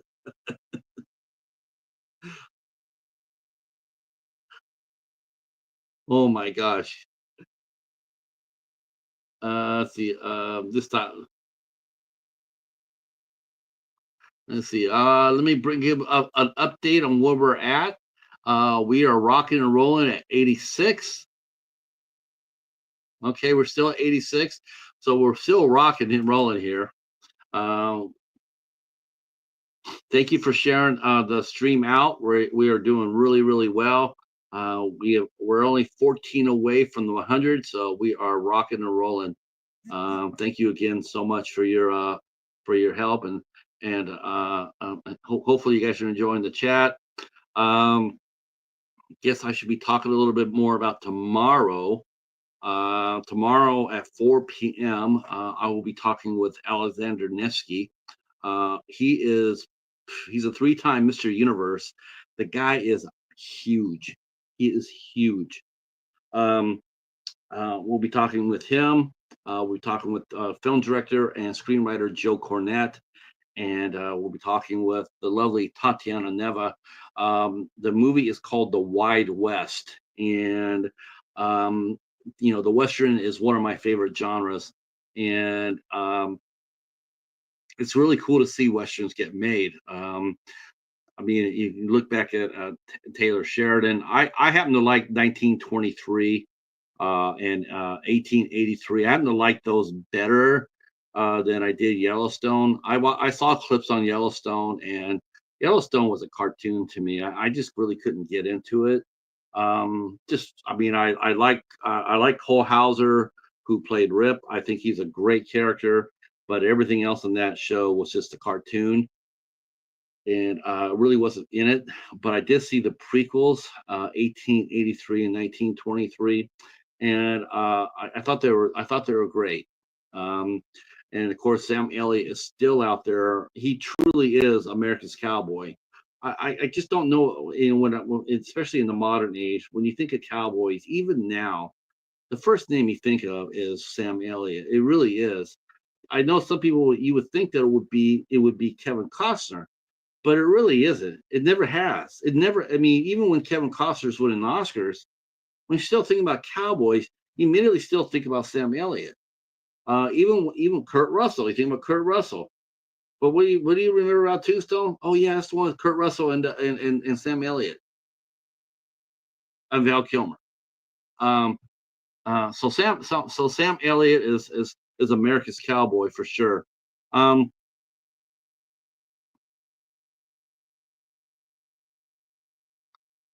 oh, yeah, yeah, that's a true story. All right, that's a true one. Uh, um, but but the Western itself is one of my favorites. And in fact, Jim talked to 101 Bronson Jeff, and that he's a massive Western fan. Of course, you guys know I am too because of my channel name, right? Because my favorite Western is Richard Boone's Have Gun Will Travel.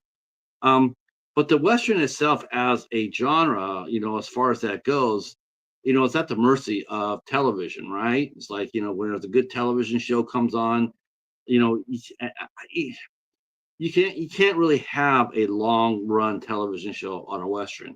Most because, well, one thing, we're being conditioned not to watch anything more other than a 10 episode season, right?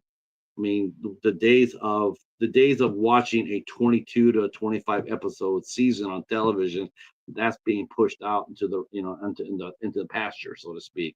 Now most of the new shows are coming up between 10 and 12 episodes, and that's it. Um, and they split them up. They'll split them up. They'll have the winter season, they'll have the spring season, but you're only making 10 episodes.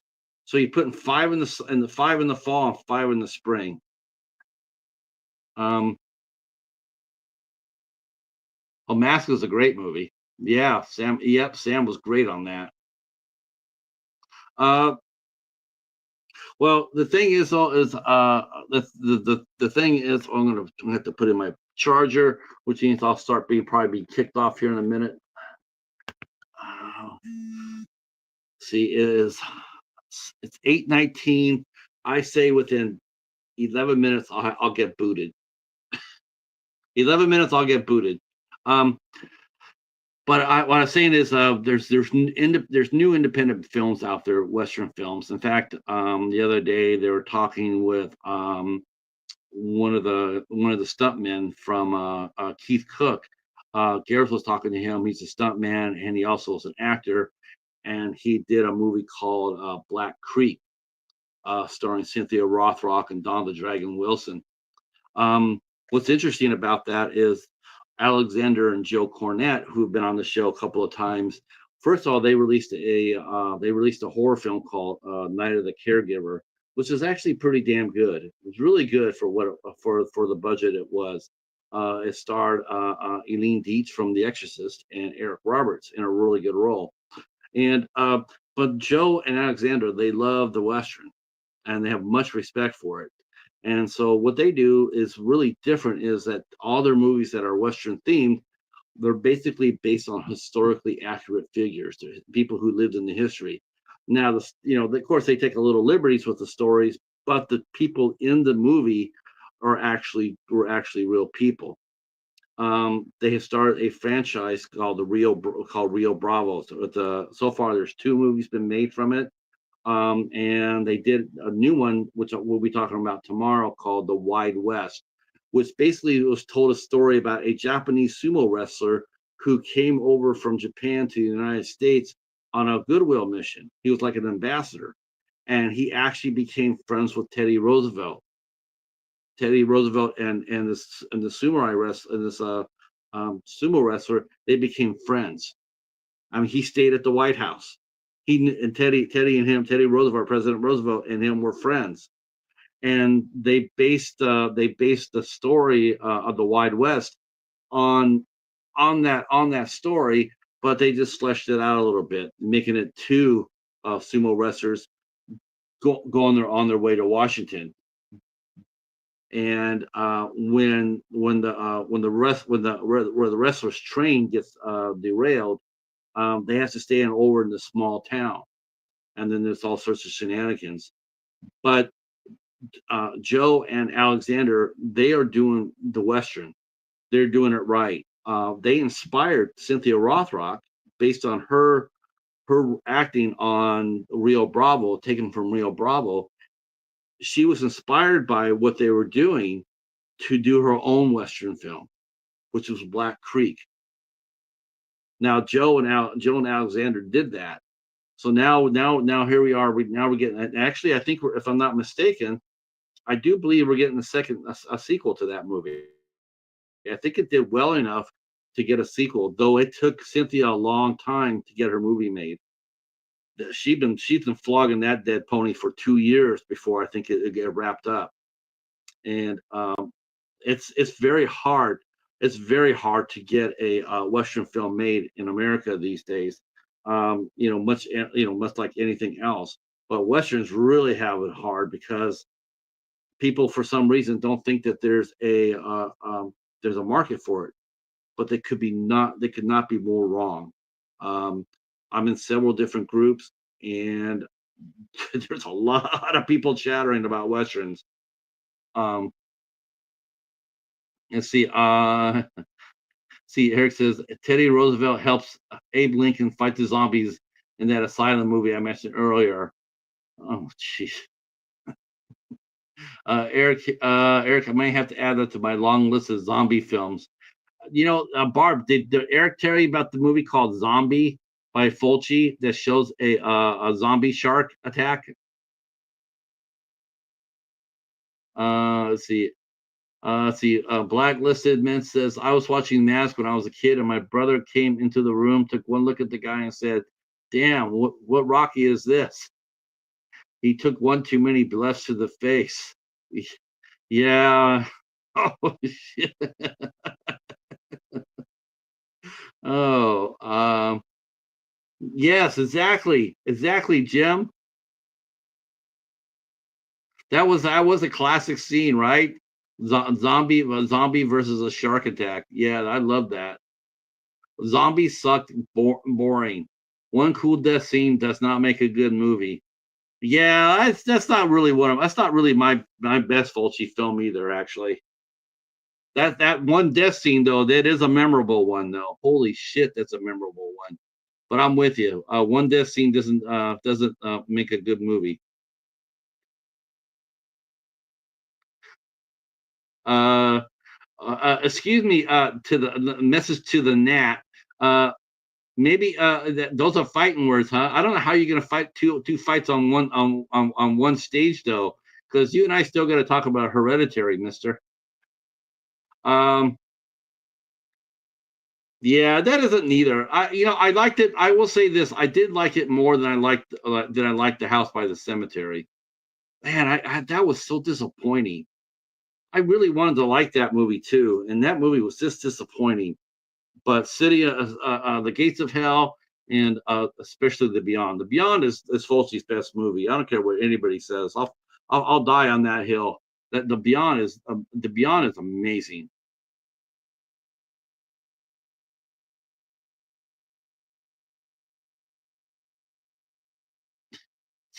Bob, Bob, yeah, Bob. I mean, who names their kid Bob? Yeah, The Beyond. I don't know. I mean, I haven't seen very many of his Giallo movies.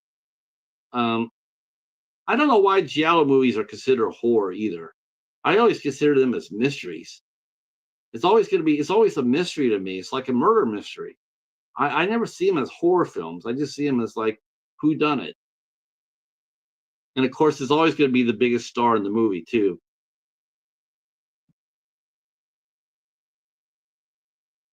The psychic lizard and a woman skin are up there too. House by the Cemetery is hilarious, especially Bob. Yeah, that name just kills me. It kills me. It kills me. You just get taken out of that movie. You really do. Bob, come here. It's like, who are you calling Bob? Are you calling your kid Bob? Who does that? Oh my gosh. I'm not a big Giallo fan to begin with, and or Italian horror for that matter. I do like French extremely horror though. Yeah, Martyrs is an amazing movie. I Martyrs is amazing. Um, I have a copy of High Tension. I just haven't watched it yet.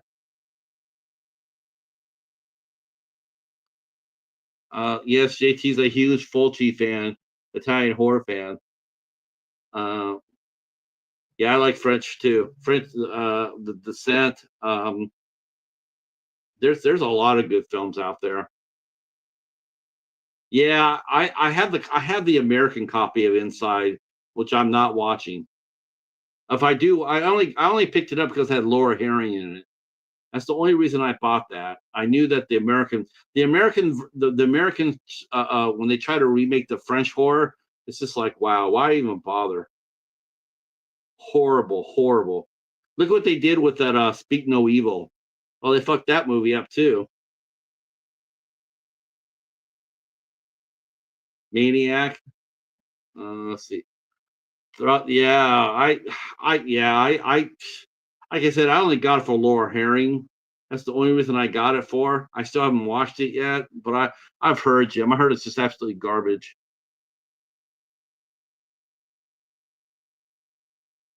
I think Eric, I do think that I think you would like the Beyond.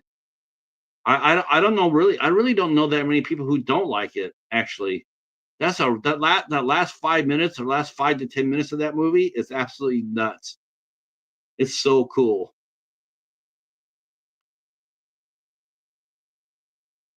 City of the Living Dead it's that ending of that movie is weird as hell though. That's and the Louvre. Yeah, the Beyond is amazing. And the City of the Living Dead's not bad either. That's when Christopher George was sliding in, and John Saxon were both sliding into doing the horror. They did a lot of horror movies at the end of their careers. But finding them is sort of hard too, though, especially in the wild. I thought they'd be more multi packs than they are, and they really aren't.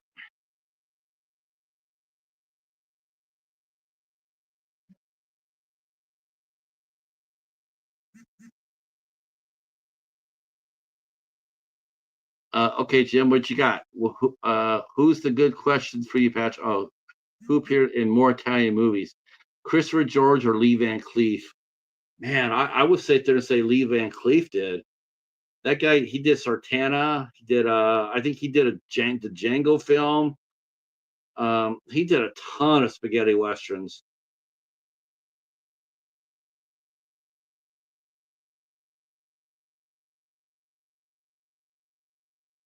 Martyrs is the classic.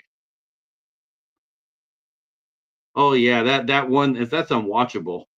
The American version one. Um, I have not seen the remake of Suspiria. I have it, but I do love that director though. Lucas whatever. Man, he did Challengers, the tennis drama. That movie was banging. That movie is great. Oh, yeah. Tilda. Yeah, I love Challengers. Challengers was great. Uh, let's see who just walked in the cat house.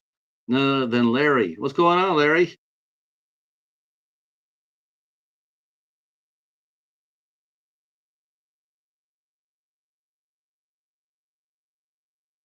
Let's see. The remake of Suspiria to the original one. Man, I have not seen the original one in forever, but I do remember it. I do like I did like the original one. I'll watch anything with Tilda Swinton. Yeah, she's amazing. The only thing I wish I could have did better. The only thing I wish I could have did better for her was the final fight on Chronicles of Narnia. That is that fight that they had with Peter.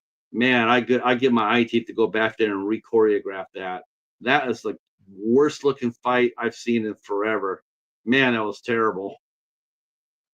They look like they look like they look like Sylvester Stallone and Sharon Stone in The Specialist.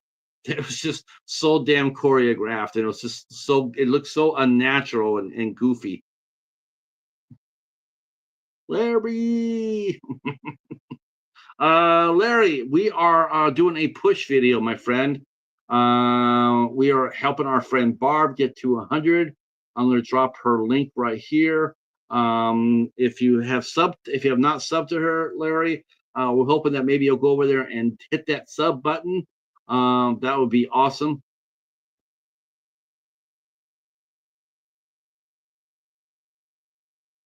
See, Jim says Deep Red is actually my favorite. Let's see. Barb says, "Hey Eric, here I was wondering the same as I have to bounce over to Scarefest TV shortly to be in the chat since it's premiering soon. Uh, let's see. If you plan on streaming a little bit longer, I'll join for a bit. Yeah, man, you can come on up for sure. We'll keep this party going. Thanks, Larry. So yeah, we're trying to push that today.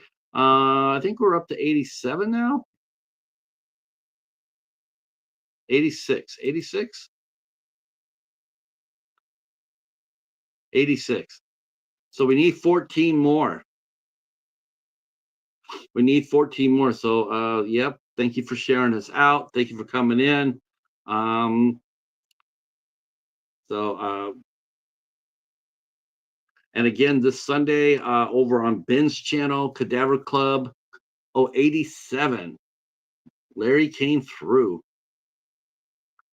All right. Yeah, that is awesome. So we're only down to 13. So we have done really, really well here. We could do it. We could do this. We could do this. Um yeah, tomorrow's Sunday's ISC midnight show is going to be different. We are doing a first for the show. We are doing our first Shutter film. That's right. Since Shutter and IFC are now one and the same, we decided to go ahead and do some Shutter films as well. There are some really good Shutter films out there. There's some good ones. So has taken the lead on this, and we'll be watching Anything for Jackson on Sunday at 8 o'clock. All right.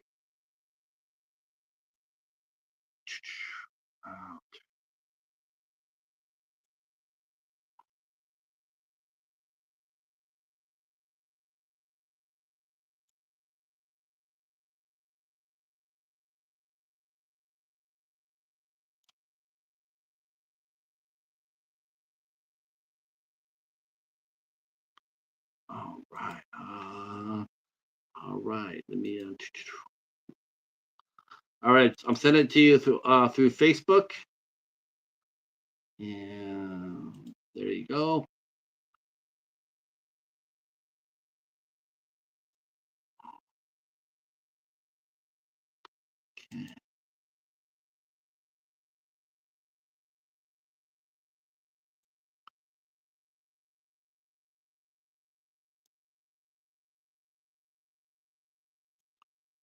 All right.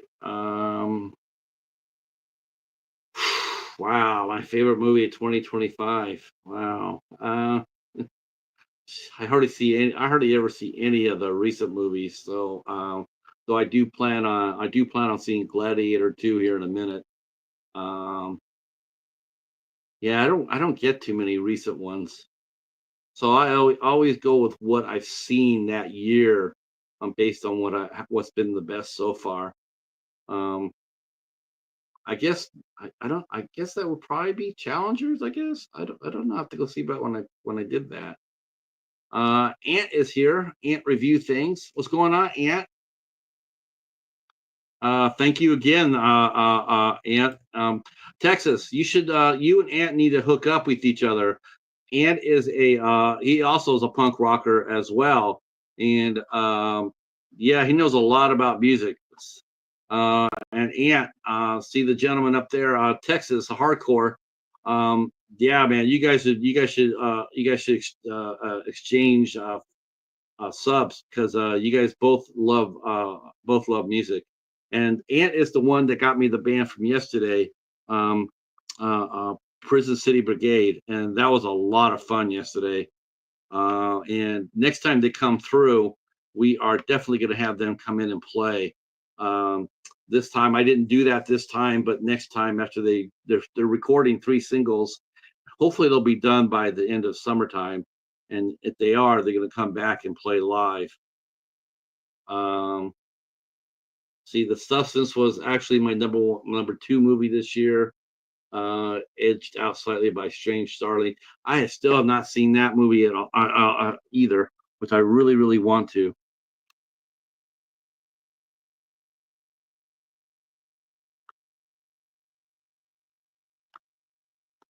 All right. Hey, see, I planned that you for you to show up tonight, based on my background. I had planned on you coming up. If it wasn't for Barb, Patrick, I wouldn't be here right now. You know, You're still on my shit list after week 4.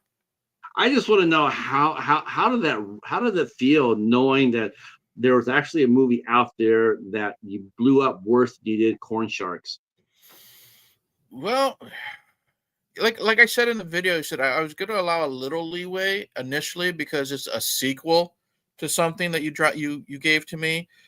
But it's one of the roughest things you've ever had to make me watch, and that was our third collaboration.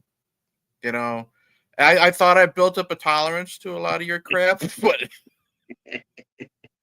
Oh no, no, I can find some shit. Oh yeah, I oh, because you I did. You know, no kidding. I definitely took. I thought you were really nice though. Like I said, I mentioned that earlier. I thought you were so nice. Instead of me, Ghoulies Go to College and Evil Tunes. I thought, man, I felt sort of bad on it, man. I thought we were supposed to be like trying to out each other here. And you sent me two really nice movies, and I'm going like, I really liking these movies. And you're sitting there going like, you do? I'm like how in the hell could you not like a Fred Olin Ray movie? I mean, who? Well. Evil Tunes I took a chance on because I like it. Yeah, Fred Olin Ray is one of those guys, either you love him or you really fucking hate him. So it was about 50-50. And that would have been like my Sushi Girl for you. You know what I mean? You know what? right. You could have really hated Sushi Girl, Oh, but it Sushi ended Girl up was being really amazing. good. Yeah. Yeah. Larry saying Evil Tunes is awesome. I thought so too. It was so much fun, dude. And I thought it was going to be fucking stupid because I don't like all of Fred Olin Ray's stuff. I don't like The Alienator. That movie was awful. I thought The Alienator was just like really, really boring. It was just some female bodybuilder. You know, the actress, she was just a female bodybuilder playing some extraterrestrial like Terminator ripoff, and it was just boring. Right. That's the So worst thing you have for an exploitation director. mhm, I think it's safe to say that asylum directors, those movies are exploitation. You know, they're mhm. just. Um, I think it's the worst thing you could happen to you as a exploitation director, and that is have slow pace, be boring. It's a death knell. It's when someone I says, "Yeah, your movie's boring." bro, I always say that the number one cardinal sin for any type of movie is to be boring. I can handle bad acting. I can handle bad special effects. I grew up on trauma films. You know what I mean? I grew up on trauma films. But the biggest cardinal sin is just be boring. There's no excuse for that. Okay, so this is my personal 2 cents on trauma films now. Sure. Uh It's sort of like oh. it's You're s- sort of like riding a bike. Oh, yeah, he's side he's sideways. yeah. See, it's the Ari Aster gremlins are after you again. It's a corn shark. That's right. See that's how it is, everybody. Patrick acts like he's a nice good guy. He says, "Yo, Eric, he's nice fun. Let's have Eric show up." And then once I show up, he decides to leave. So now all the pressure is on me to get all these subs to go to Barb's channel. And that's just how Patrick is. Now that he's here, I can trash him on his own channel, and he can't do anything about it. Can you, Patrick? Maybe I planned this. I'm great. He's back. I didn't say anything bad while you were gone, Patrick, at all. Trust me. Uh-huh. Jim says Patrick is doing his live version of the Poseidon Adventure again. Yep. Uh, so this is my 2 cents about trauma film. Yeah. Good. Trauma films is like I said, it's like riding a bike with training wheels. Mm-hmm. It's like your first horror film that you watch, Mm-hmm. very first, right? But man, but you don't stay on that bicycle with training wheels for very long. You go on Right. to bigger and better things. And Mm-hmm. trauma just never does. I don't know if I could even make it through a trauma film because they're just always so god awful.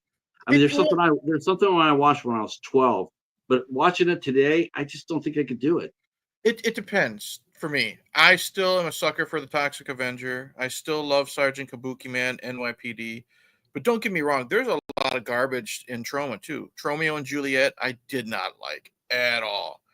The Class of Nukem High sequels take riding the bicycle with the training wheels, and instead of taking the training wheels off, like when you get to those Nukem High sequels or Romeo and Juliet, you're riding the bicycle with no seat. So you know what I mean? That's how painful it can get sometimes. But you know what? Every company is like that. No one is, other than so far Mike Flanagan, no one is flawless, in my opinion. You know what I mean? Everyone is going to get to that.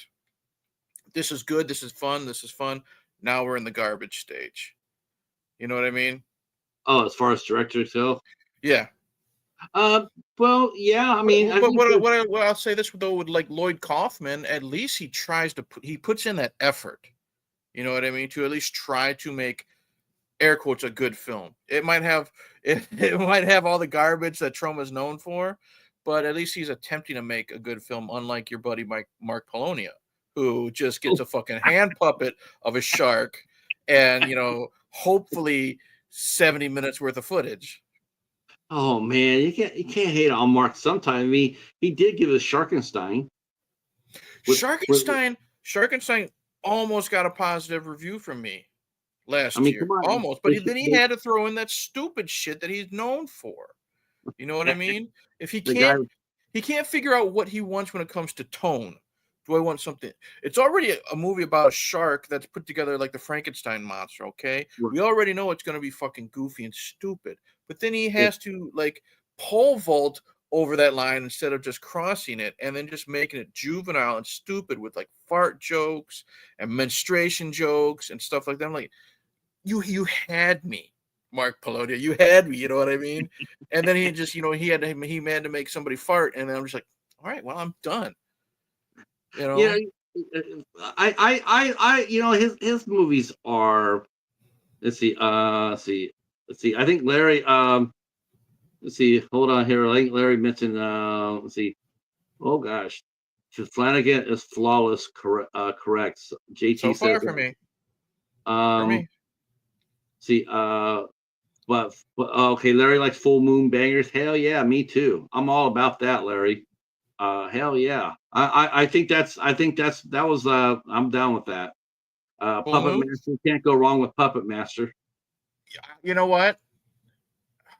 Full Moon's another one that when they're good, they're good. When they're not, they're not. Like I hated the original Ginger Dead Man. I Oh mean, come god. on. Well, it's like what's like. Hold on, it's like this. Like Gary Busey plays a killer Christmas cookie. That sounds completely fucking stupid, but it could also be really, really, really fun. The first one had that cardinal sin for me. It was just extremely boring.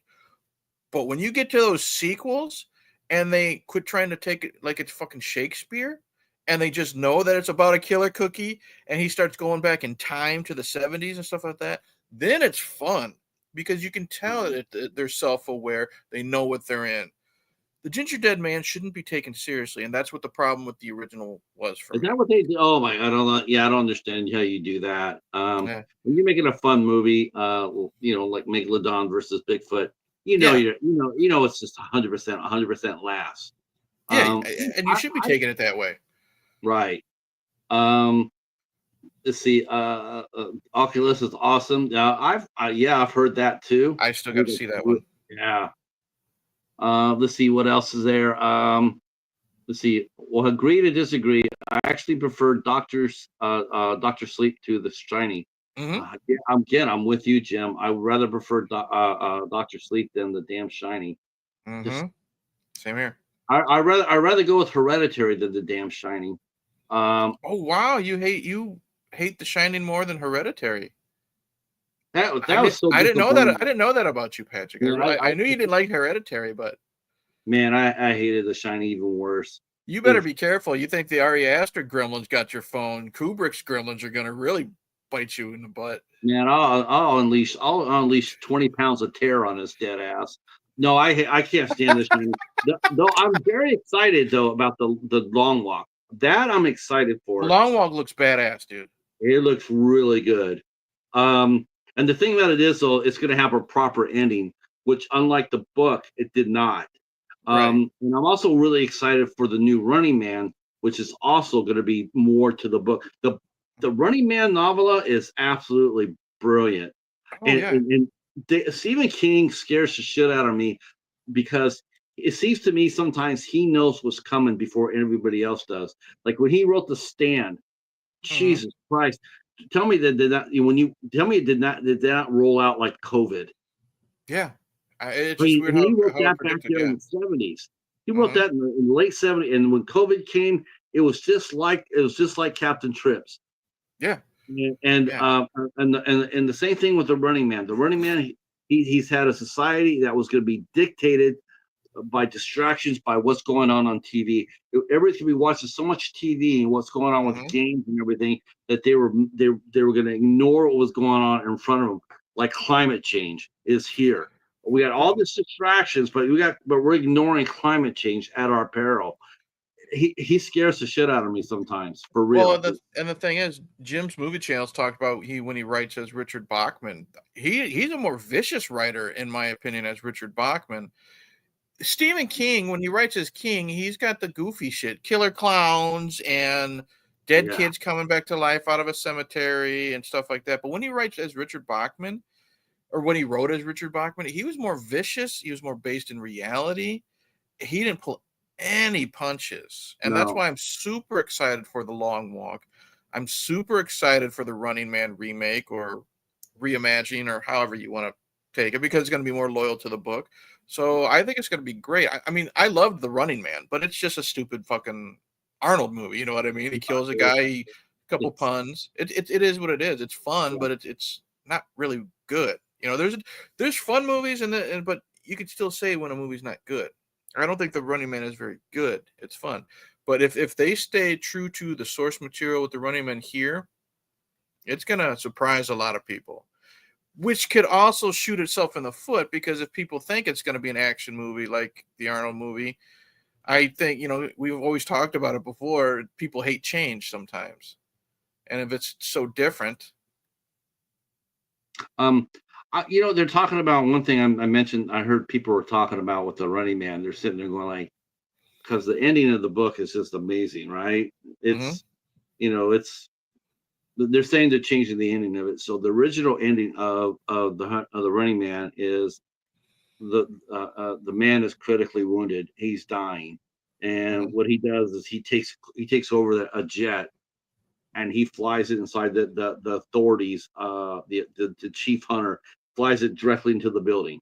Right. And they're going like and they're going like, well, they can't do that ending because of 9/11. I think they can do the ending because of You nine. can you can. There you just it's That's the problem is, are you worried about the backlash? I say, you know what? I say fucking do it. I say do it too.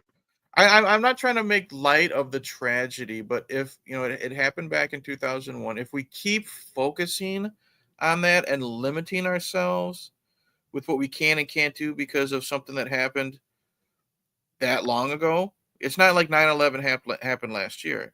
And I know some people probably take the way I'm wording this wrong, but I'm not trying to make light of it. But if we keep focusing on what happened back then and handcuffing ourselves with what we can and can't do when it comes to like making movies or writing stories, it's just gonna make it tougher to make enjoyable films, to make original material. And then we'll be stuck with the remakes and all that stuff that everybody's tired of seeing, supposedly. You know what I mean? Right, right. The professor just walked in the room. Professor, we're doing a push video here. We are helping our friend Barb from Fear the Talking Heads. I just dropped her link down, and if you want to go over there and hook up a sub, she'll return the favor, and that would be amazing. And share us out if you can. Yep, good Um, channel. Good channel. I've been on the channel before discussing Halloween 5, but Barb is such a you'll be fun on. host. Barb Uh, is such a fun host. We had fun doing it. And you'll be I you'll be will on be the channel again, though, right? yeah, me and her we talk offline, and she's got a couple ideas cooking up. So I can't wait. All after the move. I told her after July 1st we'll be in the new place. I'm definitely not doing anything for like a week. I need to decompress and all that Right. shit. No, But after I after think that, she said, her and I will be hey, getting together and doing. So I know she knows my love for Jason Goes to Hell. She wants to discuss that. We're gonna do a compare and contrast for the Pet Cemetery films, the original and the remake. And we've got a bunch of other ideas that I'm gonna keep under wraps. It's her channel, so I'll let her talk about it. But I'll throw out some good ideas. You doing hand puppets? dorsal fin. I fucking hate you. I fucking hate you. God, why couldn't your fucking phone turn off when you were doing that? Dorsal fin. Oh shit. Yeah, she's gonna do Shark Week too, brother. You know you can't miss that. That's okay. Shark Week will probably land on the week that I need to decompress. So have fun with that. That's fine. Go right ahead. The 30-minute rock 30-minute okay, so some of the folks here they do rants too, right? So Okay. we all love a good rant. Jim is really good at it. Jim is Is he? fucking good Okay. at it. Yeah, he is. He's you and him together. If someone just threw you guys like 10 really bad awful films, I would pay money to sit there and watch you two guys discuss it, because you guys Okay. it'd be like, who could dog the movie worse, you or Jim? Okay. Like I just subbed to him right before I joined the stream, so I'll check out his uh, stuff. yeah, he's hilarious, and he has great taste in movies as well. Of course, he did his collection of DC. He had 33 Hmm. DC movies. Number Hmm. 33, Superman 4. Jim, you're in the Hall of Fame. Um, Fuck you, Patrick. Fuck you, Patrick. Come on, dude. I was like, I'm sitting there. I'm like, when he said there, he says, "Well, the bottom one's going to be a tie." I'm like, "Oh, a tie? There's actually going to be a tie for the worst? I thought the first one already be obvious." Number 33, Superman 4. I'm like, oh, I just lost it. I lost my shit. I'm like, Hey, yeah, you're right. God Um, bless him. He's got every right to have his opinion. Man, you actually think that a Superman 4 is even better than you think is better than Supergirl? Supergirl's just boring. That's my problem. Supergirl. I liked Supergirl as a kid, but I was growing up. I had a huge crush on Helen Slater. You know what I mean? That's why I watched it. My mom loved it. My mom loved Superman. That's where I got my love for Superman, was through my mom. And I acknowledge Superman 4 is again, Superman 4. It's a terrible movie. You know what I mean? It's a terrible movie. It's poorly made. There's no budget, but I find so much fun in that. That's why I love it. You know what I mean? You So know, that's why I hate doing rankings. That's why I hate doing ranking videos, because I could never be. I don't know how I don't know how fair I could be, because my rankings wouldn't be different. Wouldn't be like the normal rankings. Like, if it's a regular ranking, Superman 4 would probably be towards the bottom, but mine would be more on like my enjoyment, my fun factor with them. So I would have it quite up there. I would definitely have it above Supergirl. Steel with Shaquille O'Neal. That was awful. That's one of the worst superhero movies I've ever seen, and justifiably so.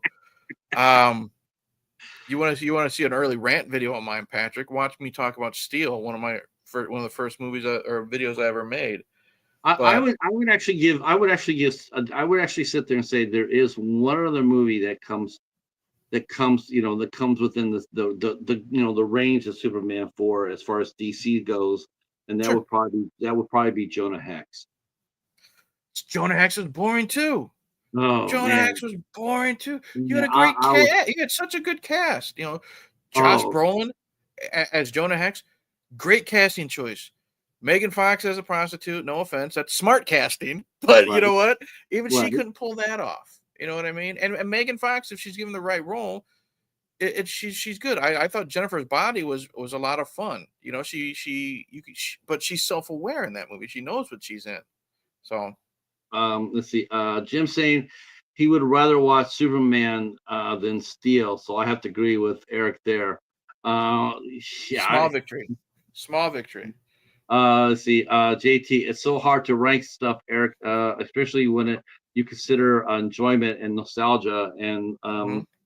and just what you like more than I'm all right with nostalgia.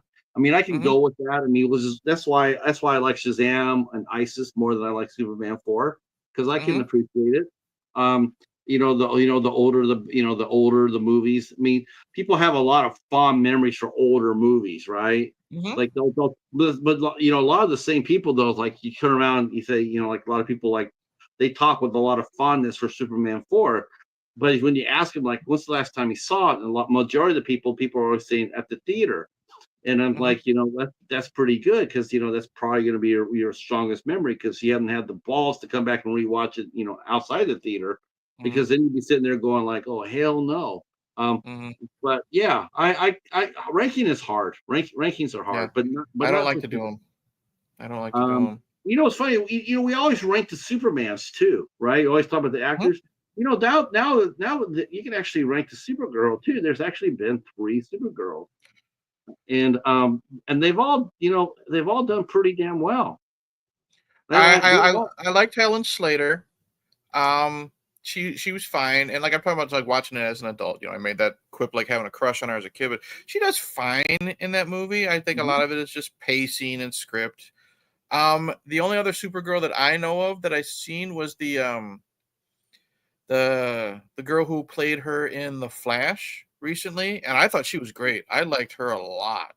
Melissa Benoist, yeah, she was She was very good. Yeah, I really liked her in Flash and The Flash, and I wish. I mean, I know James Gunn's shaking everything up and changing it, but if he can keep like Jason Momoa in the universe, as Lobo, he could have given her a job or something. Have her Supergirl, have a storyline or something like that. So we'll see. Yeah, we've been. Thank you for coming out, Jim. I appreciate it, man. For sure. Good luck tomorrow. Um, Make sure your rabies shots are updated. Um, uh, let's see. Professor saying to JT, I like it, but I admit it's mostly all because it's a story about a sexy chick killing folks. What? I missed something there. Jennifer or Megan Fox. I hear they're making a second one. I don't know Jennifer how they. Foley. I Well, heard yeah, that.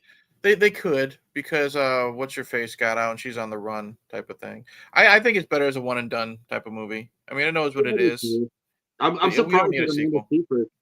I'm sort of surprised Amanda Seyfried would do something like that because, she's done a lot of really good strong movies, and Maybe she thought it sounded fun. That's the thing, maybe I you think know. Amanda Seyfried is very underrated for me. I enjoy watching her a lot. She's a She's really come a long way since Mean Girls, which she was great in.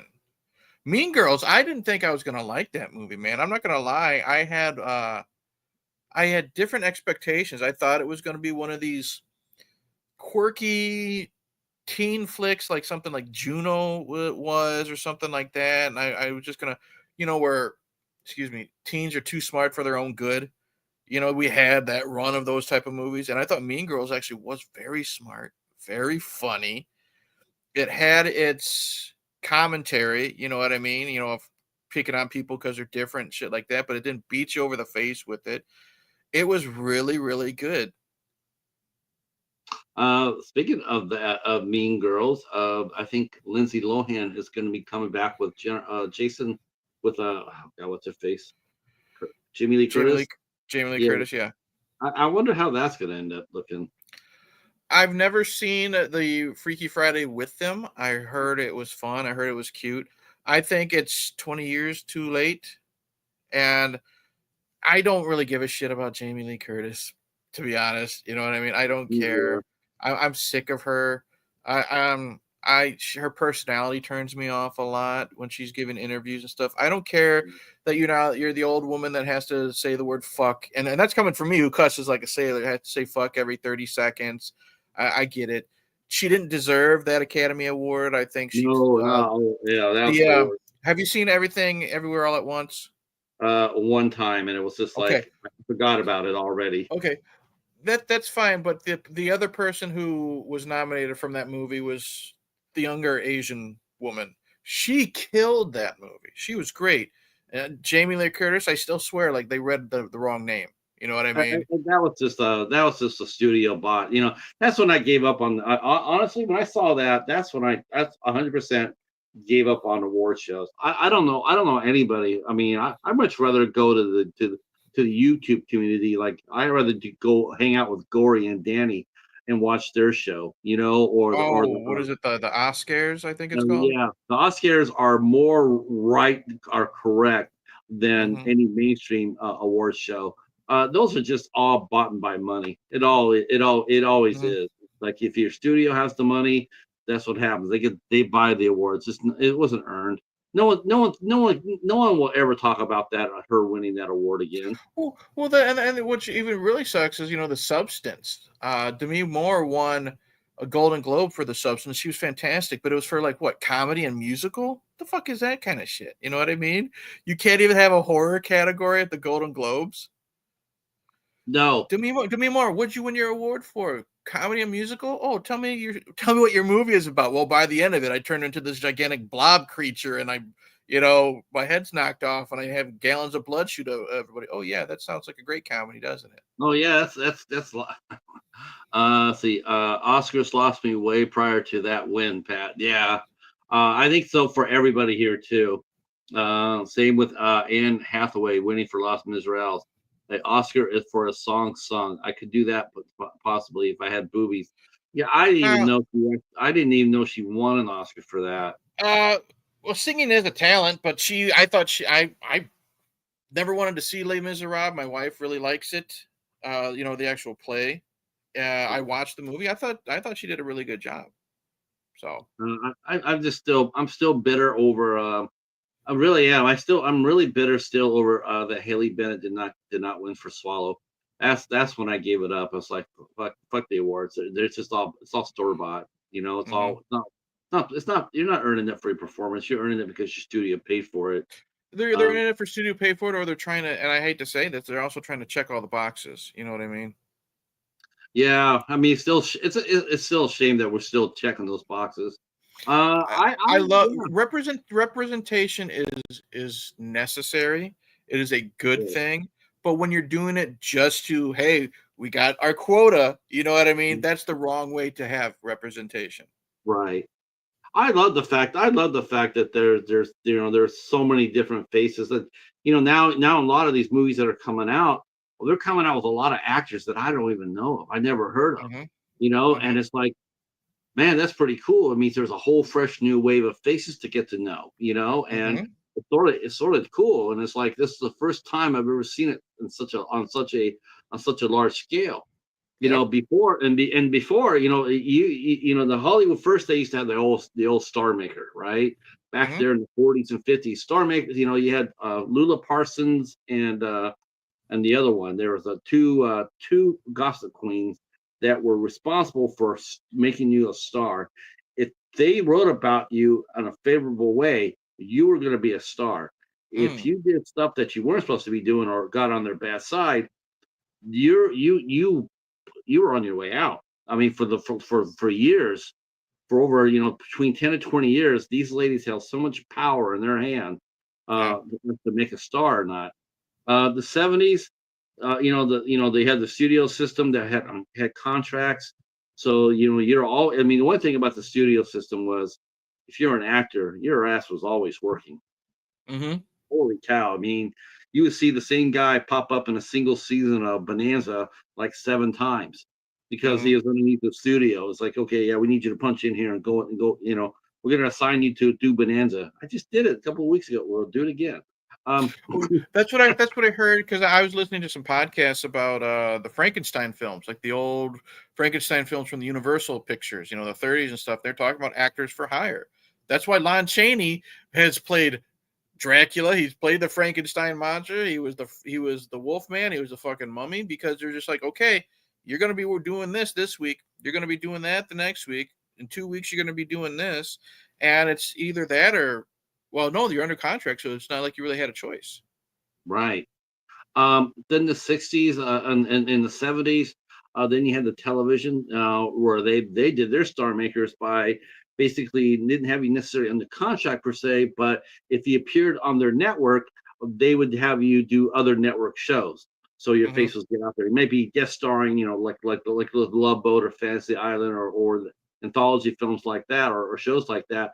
That you always notice the same stars from the same network always popping up on there because there Right. was their way of building up a star. Like, okay, well, obviously, they can hold their own and get a series, and they build series around a star that they made up. Hmm. Hey, it's Dell. Dell is here. Okay. Let me tell my spiel to Dell. Go Hi, ahead. Dell. We are here just doing a push for our good friend Barb. If you could go ahead and if you want to or so inclined to, you can slide on over there and give her a sub. We're trying to get her up to 100 tonight. And Yeah, that'll be a party. Uh, Dell, Great yeah, Dell, content. yes, great content. Of course, Dell on movies. That's the show that he does. Uh, I've been on that once. Hmm. Um, I'm hoping to get on again sometime soon, Hmm. and that is where um, we send each other 5 movies or 10 movies that we haven't seen before, and then we pick one out, and then we pick one out for the other person, and then they pick the one out for you, and then you turn around and you watch it, and then you talk about it. Oh, that sounds Um, familiar. That could go. That could go the wrong way, can it, Patrick? well, you know what though? It's really really cool. I love the fact that you haven't seen the movie. Right. You know It's that's the it's thing. fun. It's a fun concept. That's why I like doing the collaborations with you. I do. I always tell you in private. Like I always tell people. I always tell you. I'm like, I hope people know that when I bust your balls with these movies that I'm watching, it's just in jest. You know what I mean? Because I'm just watching a stupid movie. I just wasted 90 minutes of my time. That's all it is. Yeah, And you look forward to me being mean to you sometimes in I those look forward to videos. you being mean to the movie. I mean, the rant is this man. I'm like, what can I get him going on a rant? And of course, a 30-minute rant is a record. But I'm telling you, Jim could do. He could if he ever got I'm if he interested. I'm he interested. he's fun. He is fun. Um, and everybody has their weakness. Like for you, it's sharks. For him, it's Dirty Dancing. Oh man, every time he does a live show. We all Mm-hmm. go inside the chat. We all go inside the chat, and then one of us is always bringing it up. We're always going to bring up somehow, some way. Is there any dancing in this movie, or That's awesome. does the actress look like Jennifer Grey? I mean, they have to come with all sorts of shit just to get Mm-hmm. them going. It's like, oh, fuck that movie. That makes it fun, though. That makes it fun. It does make it fun. With Dell, though, That's what you got to do, though, man. YouTube is about fun. That's all I it's got to supposed go to be back about. to. I think I brought him on ISC movie. Of course, I would, right? I have to go back and see what he brought me. But I had a lot of fun with it, and yeah, he had his guest on the other night, and he works with different companies. And I asked his friend, I said, are you an ISC fan? And then he goes, oh, they're okay. I mean, they're like, well, what about about maybe like one every 7 or 8 of them is good. I'm like, oh my god, I just can't. I just can't. I'm gonna but I think he was thinking about Shutter movies. Um, let's see. They covered Lon Chaney, the man with 1,000 faces. Mm. Man, I have to go back and watch some of those because I hadn't seen a lot lately. I've been watching a lot of content. I've been watching a lot of creators lately, Mm. and there's some really good stuff coming out, fresh. You know what I'm Good. saying? It's like it's not the usual fucking screaming Halloween bullshit.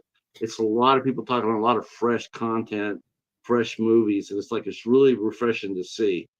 I like it. I mean, it energizes me, which is one of the reasons why I think our Shark versus Schlock does so well, is because we're talking about 8 movies that nobody in their right mind would talk about. No, no. I guarantee you no one's talking about Bigfoot versus Megalodon 2. I guarantee you no one's talking about Fart the movie or Ghoulies 3 or Big Ballin', your crown jewel this month. You know what I mean? Yeah, I mean that's the fun part of it. Now I know everybody in our chat, and that's what I love about our chat too, because I look at everybody here, and they all love cult films, right? They Mhm. love cult favorite. They're like, what's your favorite cult film? What's one your private little, like the one horror movie that nobody knows about, but you love it so much, and you'll die on the hill for it. Um, thank That's you, tough. Dal. That's Yeah, tough. but everybody here, they could tell you that. Like it would Ruben be. and you know what? Ruben and Ed, starring Crispin Glover and Howard Heisman and Karen Black. That would be my cult film. It is a road trip movie. Now, have you ever seen the David Letterman clip where Crispin Glover's dressed all like a weirdo and almost kicks David Letterman in the face? Yeah. Okay, that's his Ruben character. That's Ruben from Ruben and Ed. Ruben, He was you David probably Letterman was in no danger. no, he blew it out of proportion. Crispin Glover is kind of like Andy Kaufman. He's a performance artist. You know what I mean? That's what he Exactly. is. Exactly. Um, you might not like Ruben and Ed because you are a cat lover, but Ruben's cat passes away and he wants to find the perfect burial spot for it. And in walks Howard Heisman, from WKRP in Cincinnati, head of the class. And he's recently divorced from Karen Black. His life has gone to shit. And he's in this pyramid scheme. You know what I mean? Going place to place, trying to sell things. And he meets Ruben, and Ruben is one of these introverts, can't get out of the house. His mom is forcing him to go meet a friend. He meets Howard, and it's a road trip movie of Howard agreeing to help Ruben find the perfect burial place for his cat, but it's more so them from two different worlds becoming friends. So Um, that's my cult movie that almost no one seems to know about but me, that I really really really enjoy. the one cult film I can remember Howard Hessman did was this old movie from the '80s. There was like a spurt there where this was a big thing, but he did a movie called My Private Tutor. It came out Never like heard of in it. '83 or '84, Okay. and he played the chauffeur, Okay. and Sylvia Christel was a German actress that was very popular, and basically is a kid. had a housekeeper, and the housekeeper was over here on a expired visa, and Mhm. Howard Heston was blackmailing her to to get some to get some money from him from the family. Sure. And it was really cute, but it was really weird. And Ed Begley Jr. was in it as well, Okay. and it was really fun movie. It was like it's like nobody talks about it anymore, but it was a lot of fun. And Sylvia Kristel is it was a lot of people's first time seeing her in a mainstream movie, because she did a lot of European movies that were really ever seen over here in the Mhm. state. It was like her first big. It was like her first big exposure. She was sort of like I would sit there and say like she was sort of like the I guess I would sit there and say she was sort of like the Monica Bellucci of her time. She Mm. was really pretty, but they really didn't know what quite to do with her. She I know you bring Monica up a lot because she is one of those, actresses from Europe who is just like so gorgeous. And you don't they that's true. They don't know what to do with her. She's been a Bond girl. She's in Shoot 'Em Up, which is a fantastic, fun action movie. But then where else is she? You know what I mean? She's a big name. She can bring it. She can bring in her fans. She's a Yep. great actress, but it's just like she's just one of those. Where do we put her? Type of Yeah. thing. They always give her like the smallest roles. See, Mhm. Dell says the other night I didn't like the movie I was given to watch, but still had a fun time talking about it. That's the important thing. And like I said with when we were talking to Adam Marcus, civil conversation is dead. Just have fun with it. You don't have to if you Yeah. don't like something, just have fun talking about it. That's what this is. You know what I mean? It's water cooler talk. Quit taking Mm. YouTube so fucking serious. It's just people getting together and having fun. That's all it's supposed to be about. Hey, That's why Joseph. we're do that's why Long we're time doing no this stream see. tonight, you know what I mean? Yep. To help grow a YouTube channel. That's what it's for. Yeah, we are at 89 now for Barb. So we started out and she needed 77. She has 77. Now we Mhm. got her up to 89. I'm firmly believing that we can get her up to 100 by the end of tonight. She had to leave. I saw her in the chat. She had to leave. She had to go join a premiere that she was on a panel for. She Sure. does say thanks, but yeah, if we can get her 11, I think that would be a great I think we surprise can. for her. I think we can do it. Um, Yeah. Man, let's talk about yeah, because you and I we interviewed Adam Marcus for the second time. Um, Yes. he's the director of my of my second favorite Jason movie, your first favorite Jason movie, Jason Goes to Hell, the Final Friday. I tell you one thing though. And Um, Secret Santa. Don't forget Secret Santa. oh, That's Secret Santa's another movie that you and I love. No one's ever heard of. blah, that is a great movie. Secret Santa is the shit. That's a Secret fun Santa movie. is so good. You know what I mean? It's so good, and That's that's one of those movies that no one has heard of or ever talks about. And that's what I like another is piece. you could tell you could when you bring that up to Adam, like his passion of getting that movie made and the Yeah. finished product and getting people to know about it. Well, his passion for Heart of Darkness, the making of Hmm. the Final Friday. Man, I tell you what, he was more on fire and more intense with us this visit Oh yeah. than last time. I noticed that right away. Um, I think it's because the pressure of getting it done is gone. Now he's right. just distributing it. He's got a set date. I can't wait. I am a backer. I can't wait to get that in October. And I told him, I said, well, we'll set something up. Maybe he'll be on my channel in November. I'm going to review it. I will be completely fair, like I always am, but I would be very surprised if I find something wrong with that because it's such a passion project. And that's what I like, and I've grown to respect about Adam is, hey, he's not a bullshitter. You know what I mean? If he No, doesn't like God. somebody or like somebody or like somebody or something, he'll tell you. That man hates Sean Cunningham with a passion. You Yes. know? But Yeah. can you blame him though? Can you blame No, him? I mean, not at all. were the guys going around popping off that, yeah, I had to reshoot 60% of that film. It's a bald-faced lie. Well, Yeah. yeah, I'd be livid too. Yeah. I'd be fired up as well.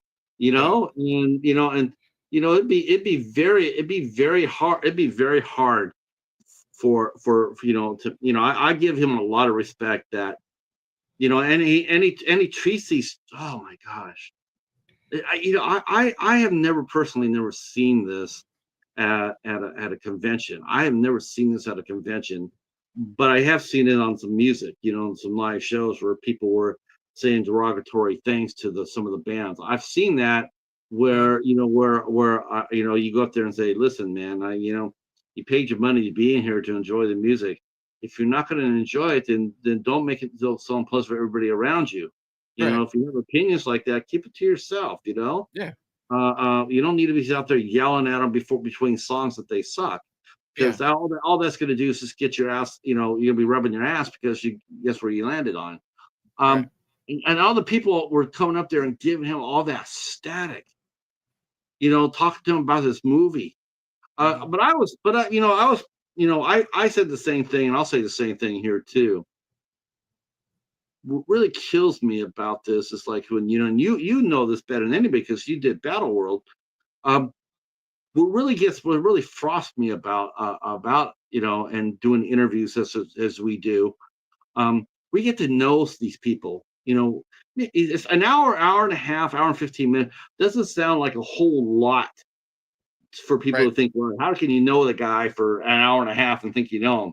Well, because we talk to him out behind the camera, off camera. Mhm. We communicate with these people. We just don't come up there and say, "Hey, come talk to us," and that's it. We Right. stay in communication. Mhm. What really kills me about fandom is the fact that, and like I said, you were in the driver's seat. You understand this. When you see like 20 or 30 people there and they're sitting there and they're talking about Friday the 13th, right? Oh, Jason's my shit. That's my brother. Um, and then they come up to certain movies, and you just know damn well that they have not done their due diligence. They are just going with the crowd. Oh, I hate Yeah. Jason. I hate Jason the Final Friday. Me too. They sound like damn sheep. And you sit there and you're going like, okay, listen, look, there's movies I don't like. Superman Mhm. 4, I hate it. I Yeah. hate it. Right? Right. I'm disappointed. I felt bad though, but at least I could tell you something about the motherfucking director who directed the movie. I can tell you something about some of the actors in the movie. I can tell you a little bit about how the movie was made. Yep. I know more. If I say I don't like a movie, I could back it up with some good facts. Like Yeah. this is why I don't like it. I don't It's sit there it's and say, like well, it's like this, Patrick. I even brought it up with Adam. I said, because Adam has no problem talking about the hate, the faults. You know what I mean? He wears everything his heart on his sleeve. That's what I love about him. I brought up, a lot of the people say, "Oh, I don't like Jason Goes to Hell because Jason's not in the fucking movie." You oh, know, fuck, he's in the movie for no. And Adam says he's like Eric. They don't like it because the hockey mask isn't in the movie, and he was right. We get Jason for 5 minutes with Agent Marcus gets blown up, and then at the end when he's beating up John D. LeMay, he's in the movie. He's just possessing people. That's what you don't like. And then I told Adam, I was like, but you know what? The same people that hate Jason Goes to Hell because there's no Jason in it love Part 5. Ain't no fucking Jason in Part 5, is there? And no, hallucinations don't count, no, right? or they say they don't like it because he's not in there, but they'll sit there and say, yeah, but I like Freddy Krueger. Fucking Freddy Krueger does the same damn thing. He invades body to body to body. We don't ever see him physically formed. Mhm. He's not physical. He's not a physical being. He's a spirit. He's a ghost. You he's a yeah. He's a But ghost. you don't hear people talk about that, right? You don't. You look at The Exorcist. The girl was possessed by the devil. Oh my God, gotta hate that movie. Mhm. It's just knee jerk reactions that I because people are I following the crowd. That's what kills me. It's well, like, uh, it's like I don't mean to step on your toes, but it's like this whole I hate it because it's a remake. Yeah, what's right. my what's my thing? I always say, Patrick. I say remake everything. Yeah, Remake everything. you know what? You know Because you know what? why? You know These why? Because A, the original movie's not going anywhere just because someone remakes it. It's not getting tarnished. Whoever think, I'm sorry, why would you think that an original movie that you love is going to be tarnished because someone remade it? Worst case scenario with that remake, you wasted 90 minutes and maybe $12 at the fucking theater. Guess what? You can watch that remake. It might actually be really good. Oh gosh. You know, I've I- I've literally gotten into we- I've literally gotten into a conversation with some horror fans. I hate remakes. Why can't they be the original? Blah blah blah. What's your favorite horror movies? The Fly, The Thing, and The Blob. Yeah, yeah, right, right. It used to be a remake used to be a stamp of death, right?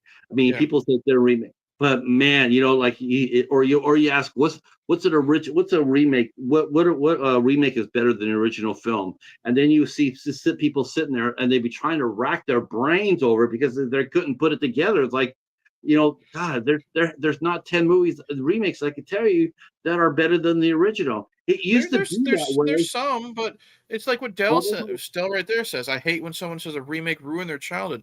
How can your childhood be ruined because someone took a film that you liked and remade it? Don't watch the fucking thing. yeah, and sometimes those remakes.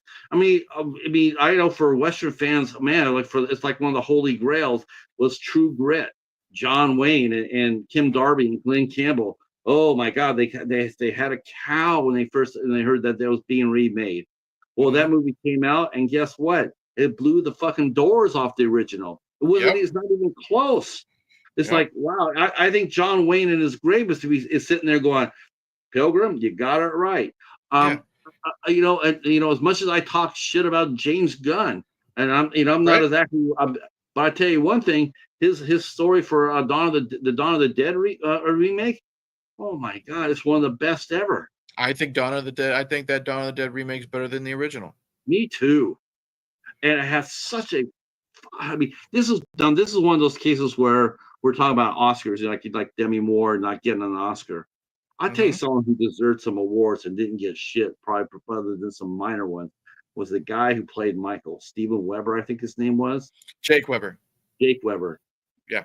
That is one of my most favorite horror film performances ever. He's so good. And you know what? You know what So the good. that final goodbye between him and Sarah Polly when he's on the dock, Yeah. I or think I was that's a sad moment. But the saddest moment I think is when they're saying, "What did you do?" I sold TVs at Blockbuster. Blah blah blah. He says, "What was the worst job you had?" And I think he said like being a husband or something Yeah. like that.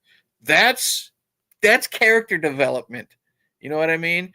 You Yeah. have great character development in Dawn of the Dead remake. You have Tom Savini having a fucking pie fight in the original. Sorry, Yeah. sorry, Let's see. but that's just me.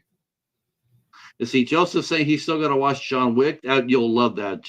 You'll love the first one for sure. And Dolls. I have not seen Dolls yet. Dolls, is that the Stuart Gordon horror movie from the 80s? I love that one. That one's so good. I like Stuart Gordon's Dagon. That's a good one I too. still got to see that one. That's You know what? cool. You know what? We were talking about Full Moon earlier. You know what? I finally jumped headfirst into, and I had to take a break because of the move and stuff. Is I finally was getting into the Puppet Master movies. Charlie Spradlin should have been a queen forever.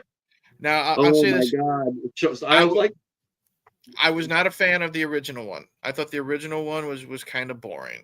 did you watch the second one? Puppet Master 2 was fucking awesome, It's dude. awesome. I sit there. I remember watching that the first time with my buddy Dennis. We're watching that movie, and then we see Charlie Spradlin for the first time. We're both going like, Jesus Christ! And then after that, then later on, you see it again, and you're going like, you see her again, and you go like, you're watching an actor, and you go like, oh, the actor is it's gonna be break, right? It's gonna break. And I'm like Brooke Thies in Nightmare, and then it didn't turn Yep. out to be that was like the last thing she did. But Charlie Spradlin, you see her and you go like, Jesus Christ, she's gonna be a screen queen. I mean, she's got all the attributes. And then after that, then you don't hear nothing from her, and then you don't think about it, and then you see her again, you go like, what the fuck happened? Yeah. Why did she become a big star? Because she was like holy shit, she was like a screen queen. Yeah. Yeah. JT says after part 3 it starts going to hell. I had fun with 3. That's where I stopped. But I will say this: their reboot or remake or whatever, The Littlest Reich, is actually really, really good. That one I thought was great with the guy from Reno 911, Barbara Crampton's in it. I highly like Patrick. Udo Kier's in it. I'm sure you know who Udo Kier is. Yeah. He's the puppet master. You know what I mean? In the Littlest Reich, that one was so good. Yeah, they always had the great villains in there too. The first time I think it was maybe it's three or maybe it was four, where they had Richard Lynch as the main bad guy. Okay. Okay. Richard Lynch was he was my favorite character actor growing up. Richard Mhm. Lynch could do no wrong. That guy would do he would do Shakespeare in a phone booth, and I'd Mhm. pay to watch it. But man, that guy was in everything. You probably remember him mostly from Invasion USA. He played the Oh main yeah. bad guy that Chuck Yeah. Norris blew out the window. Yeah. He was in the I think he was in the Rob Zombie's Halloween remake. I think he was the principal. With young Michael Myers. I think he was the principal. And he also did a movie called The Ninth Configuration that was really, really, really dark from the 70s, of course.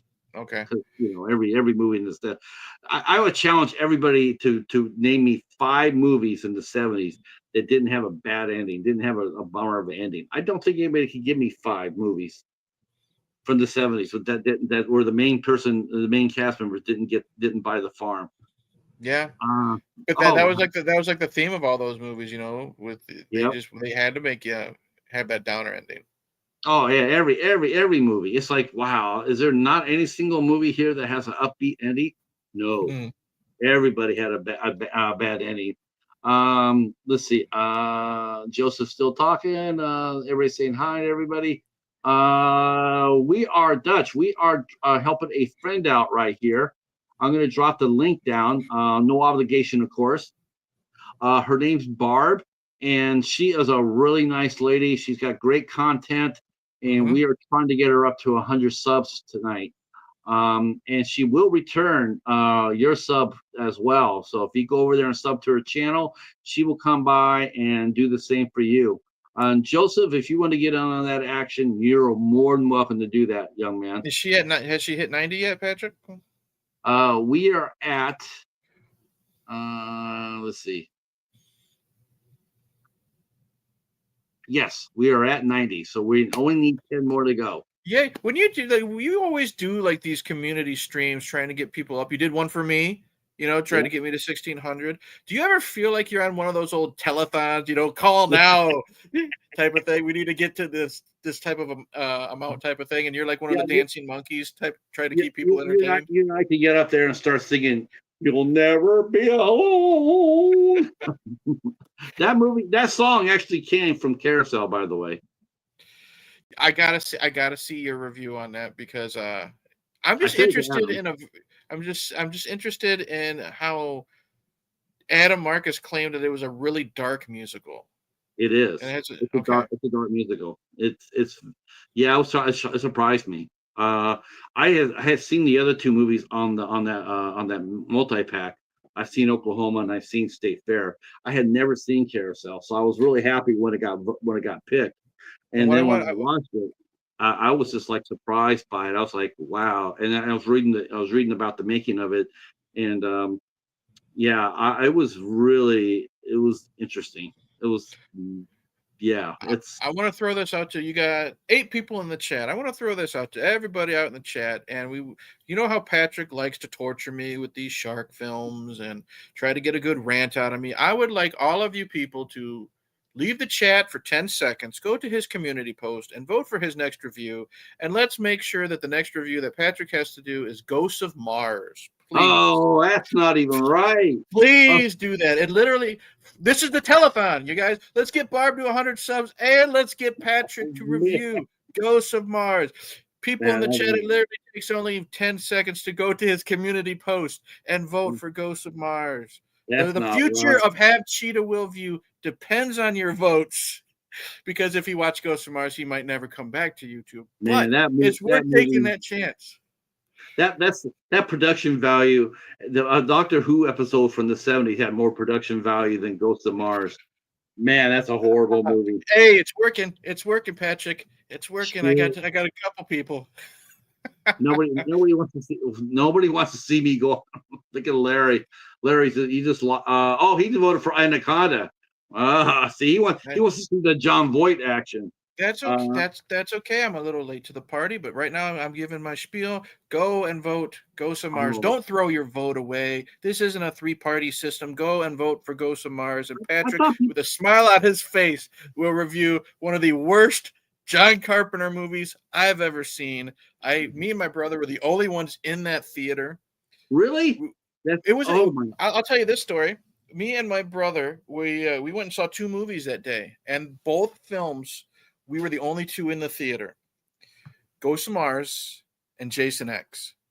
And I know you love you some Jason X. I love And myself with Jason X.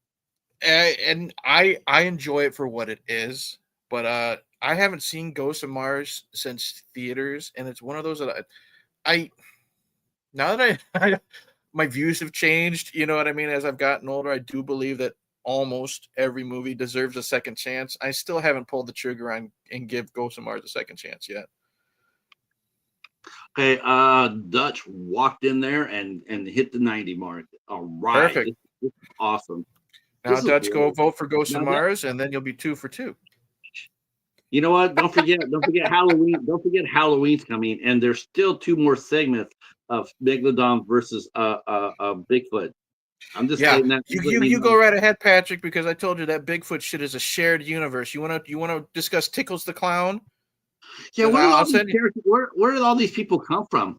I don't know. This director, BC14, I don't know if he has fever dreams every night. I don't know if he randomly talks to little kids and say, "Hey, what would be funny?" An evil clown and crab monster.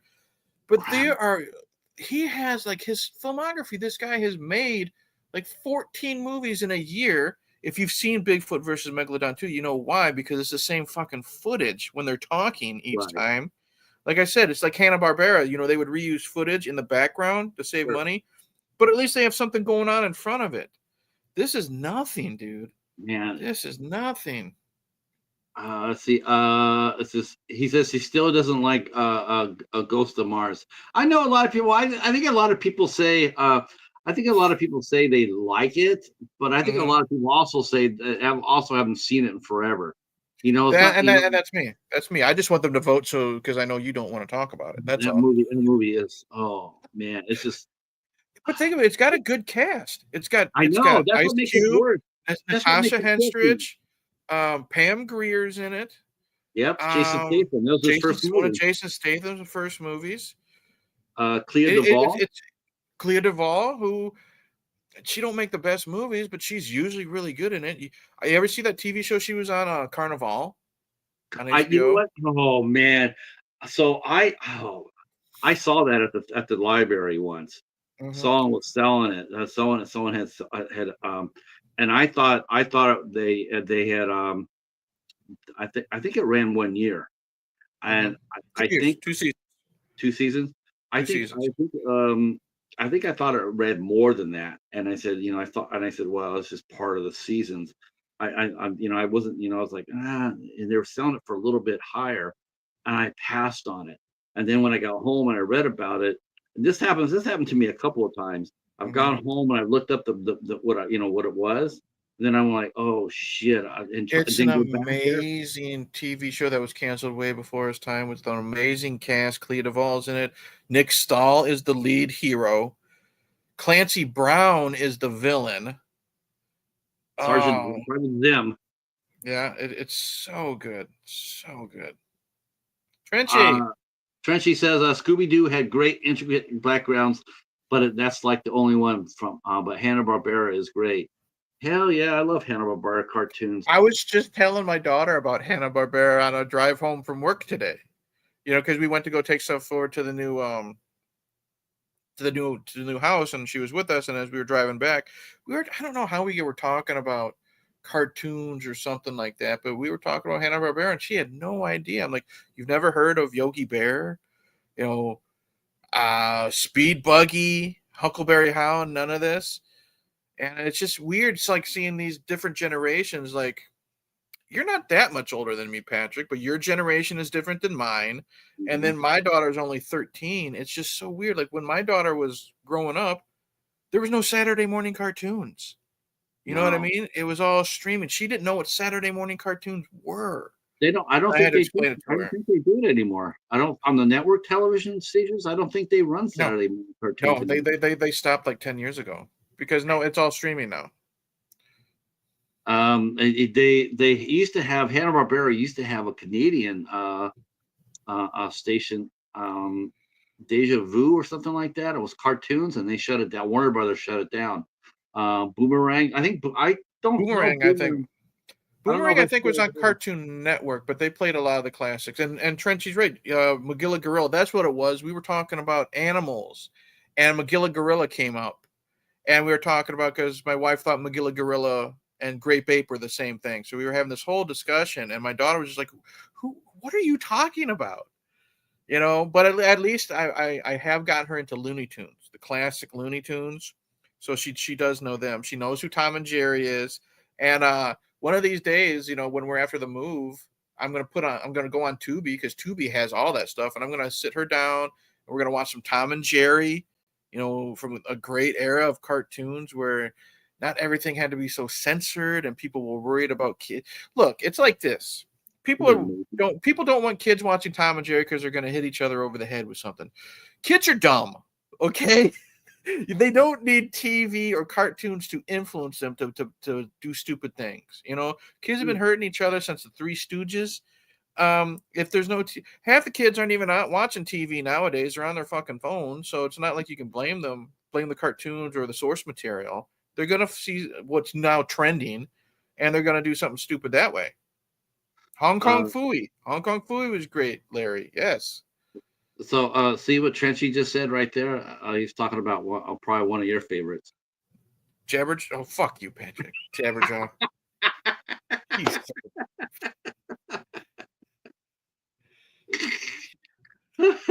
That's right. He says you don't know Jabberjaw. It's like Scooby Doo with a shark. it's Scooby Doo. Speed Buggy was Scooby Doo with a talking car. Right, right. God, man, I mean, old cartoons were the best, man. They really were. Watching the old Bugs Bunny cartoons, and the Yep. thing is, though, nobody is hitting anybody over the head with a watching a cartoon because they're too busy eating cereal in front of the TV. You know, Oh man, I remember. Oh, Saturday mornings, I would get up. My dad and my mom would obviously sleep in. I'd make myself some toast or some cereal. I'd just sit down and like watch Muppet Babies, and God, so many. Beetlejuice was one of my favorite. I loved like a lot of the Nintendo cartoons growing up. I never got into Smurfs. I always liked the animation and the look of the Smurfs. I just didn't really like the show, but I could respect what it did. He-Man was great. I love GI Joe. Uh, so many good cartoons that came out of like Filmation, and that era. You know what I mean of cartoons. It was so I used good. to watch all the Hanna Barbera ones. I used to Hmm. watch like a Space Ghost and Space Ghost. Yep. Ghost and the Herculoids. Herculoids. Hell yeah, I got those from Warner Bros. I actually reviewed them on my blog. I got the complete series of all those. Um, Herculoids. Thundar the Barbarian. Thundar the All that. Barbarian, Yep. Dinosaur and Boy and Dinosaur, or Dinosaur and Boy, or something like that. I got that. Even Godzilla had a fun Hanna Barbera cartoon. For a Yeah, while. yep. A lot of people don't forget. They forgot too that Godzilla. There was also another toy that Marvel way ahead of its time. It was called just Shoguns, and Mm, they made a comic out of it called a two. There were two toys that were released at the same time. One was Micronauts, and two was Shoguns. And mhm. they ended up making a comic book series out of them. And the Shoguns they're like versions of Voltron and say like Pacific Rim, way ahead of their time. And you're right, they did Godzilla cartoons as well. They did a cartoon Mhm, show with Godzilla. And they did a comic book with Godzilla. mhm. Um, let's see, and yeah, the Boondocks. I got the first two seasons of the Boondocks. I love that show. That show is way I never ahead. saw the show, but I used to read the Sunday Funnies with the Oh my Boondocks. god, I liked them. the TV show was way ahead of its time. Was it? Man, they're yeah, that you yeah. I mean, Yeah, it's one of those ones where you repeat it in the private of your home. You can't even like you do quotes from other movies. You can't mhm, even do that with Boondocks because yeah, too many people be too many sensitive people be yeah. butt hurt. Yep. Brave Shout out Star. to yeah, Trenchy with Brave Star. I watched Brave Star. That was a good one. I still can't believe they're still doing Power Rangers. Makes money, dude. It's so cheap and it makes money. You How know, many years are they? How many years? I mean, I just recently found it that was out. on Patrick. It was on when I was in high school. I think it Wow. came out like America. I think it came out in like 96, 97. So I know they did the Elizabeth Banks did the latest one. They didn't do The that movie. well, I liked right? it. I liked the movie. The latest live action movie. I liked it. Did they continue to do the series after that? Well, the television series is still going on, to Wow. my knowledge, and they're going to reboot the movie. Which I'll see, but I really liked that one with Elizabeth Banks. She was having fun as the villain in that. You could tell. It was a lot of fun. My daughter loved that movie. Naomi Scott is in it. If you know who Naomi Scott is from Smile 2, and she was in the live action Aladdin. She was Jasmine. She was one of the Power Rangers. She was really, really good. But yeah, they're still doing the show because Super Sentai, which is the show that it was based on over in Japan, they got so much footage. It was funny that I never noticed it like growing up. You know, what they would do is they would take the footage from the Japanese TV show, you know, with the Power Rangers fighting and stuff, and then they would edit that with the American kids doing their thing. But like it was always funny that I never noticed it. Like when you know, it takes place in California, you know, palm trees and beaches and stuff like that. But whenever they were in their robots fighting the bad guys, it was always Japanese architecture on the buildings that they were blowing up and stuff like that. So, but they didn't give a shit. It made Um, money. we just checked again, and we are at now 91. All right, 91. all Man, right. man, it's been amazing. It's been amazing. And we're still relatively early. Still think we'll get a few heads to come on in here. And Here's the thing, Patrick. Like this isn't just me like doing the telethon for Barb. You've actually watched her content. You were with me in the chat last week when we were talking about the group, her channel's favorite like evil children, evil kids. yeah, And that was a that great was stream. that was a great stream. Yeah, we're sitting there talking about all the evil kids, and we're just sitting there going, you start racking your brain and going like, like you first you have Damien right off the bat. You had Damien, the Village of the Damned. The Then you had bad the seed. Bad Seed. Hmm. Yeah, and yeah, that was just like again Dawn of the Dead. Yeah. That first kill in Dawn of the Dead scared the shit out of me. Or When they they even woke up when they woke up in the bed and they looked down, Sarah Polly and her husband wake up and she's down there in the hallway. Oh mhm. Oh, shit! and she's down in the hallway and then she just jumps. You know what I mean? Right? Fuck that. That's good stuff. But they Yeah, talked that was about Brightburn. Brightburn was a great movie. Brightburn was great. I loved Brightburn. Um, I'm glad they weren't just going for like the obvious ones. Like they did mention Children of the Corn, but you know that was like an honorable mention. It was really cool seeing like their random choices for evil kids, and that's what I Right. liked. Or Killer Kids, because one of them I think said like let the right one in, which isn't necessarily an evil kid if you think about it. It's a vampire. It's doing what it's doing to survive, what have you, based on their interpretation. They talked about Bloody Birthday, which is one of my favorite evil kid movies. Bloody Birthday is really good. Um, yeah, it was a really fun stream. It was a long one, like 40 minutes, but me and you were there from the beginning, and it was a fun time. I was racking my brain. I was like, who can I? I know there's more out there. I know there's more out there. And then yeah, it's just like the faculty. I'm thinking about that. And Hmm. it was just like trying to rack up the brain, rack your brains up trying to figure out all these teams because again, it's like I said, it used to be that was one of the two taboo things. It's like no kids, and no animals. But Right. man, it's changed now. Animals are still sort of somewhat safe, but Hmm. animals or kids, man, they're evil. Cricket Yeah, House, I mentioned the girl in Cricket House. That's a fucking on fire film that no one talks I've never about. heard of that. Crooked House. Agatha Christie, and it starred Max Minghella. and Okay. Being Close. Oh man, that movie was banging. I was like really good, real good. You know, you Um, mentioned Agatha Christie, and you talked about Clea Duvall earlier. Have you ever seen that James Mangold movie Identity with yes, John Cusack?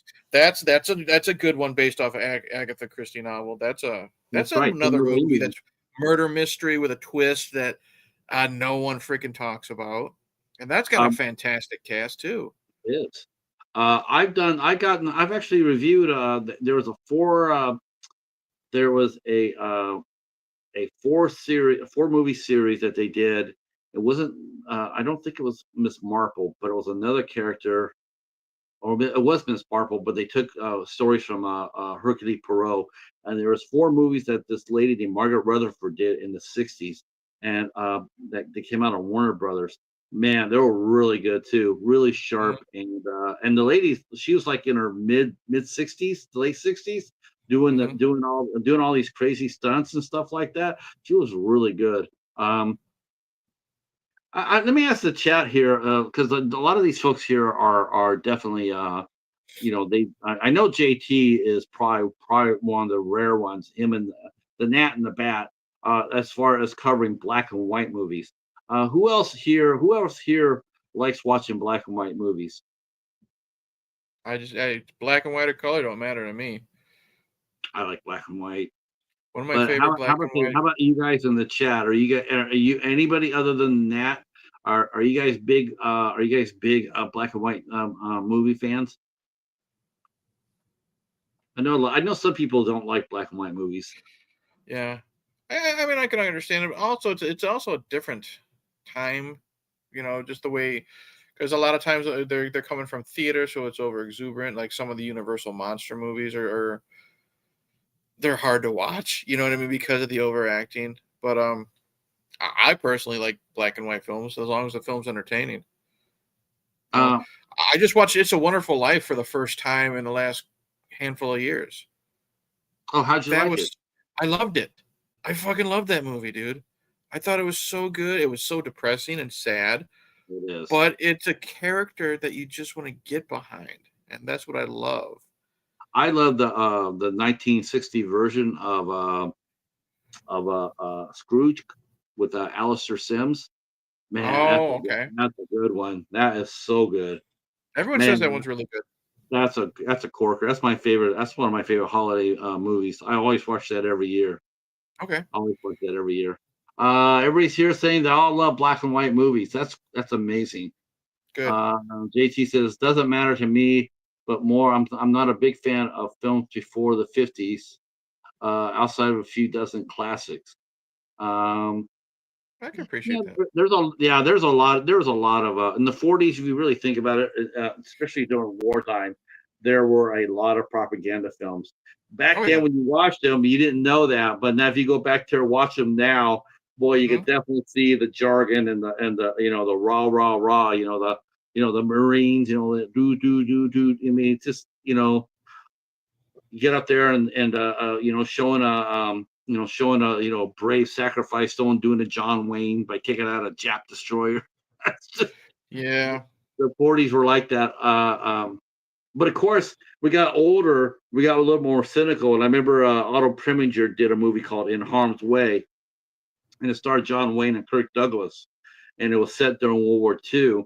And John Wayne is supposed to be this commander, and Kirk Douglas plays his like his assistant, and uh, uh, and then Kirk Douglas assaults his John Wayne's son's girlfriend.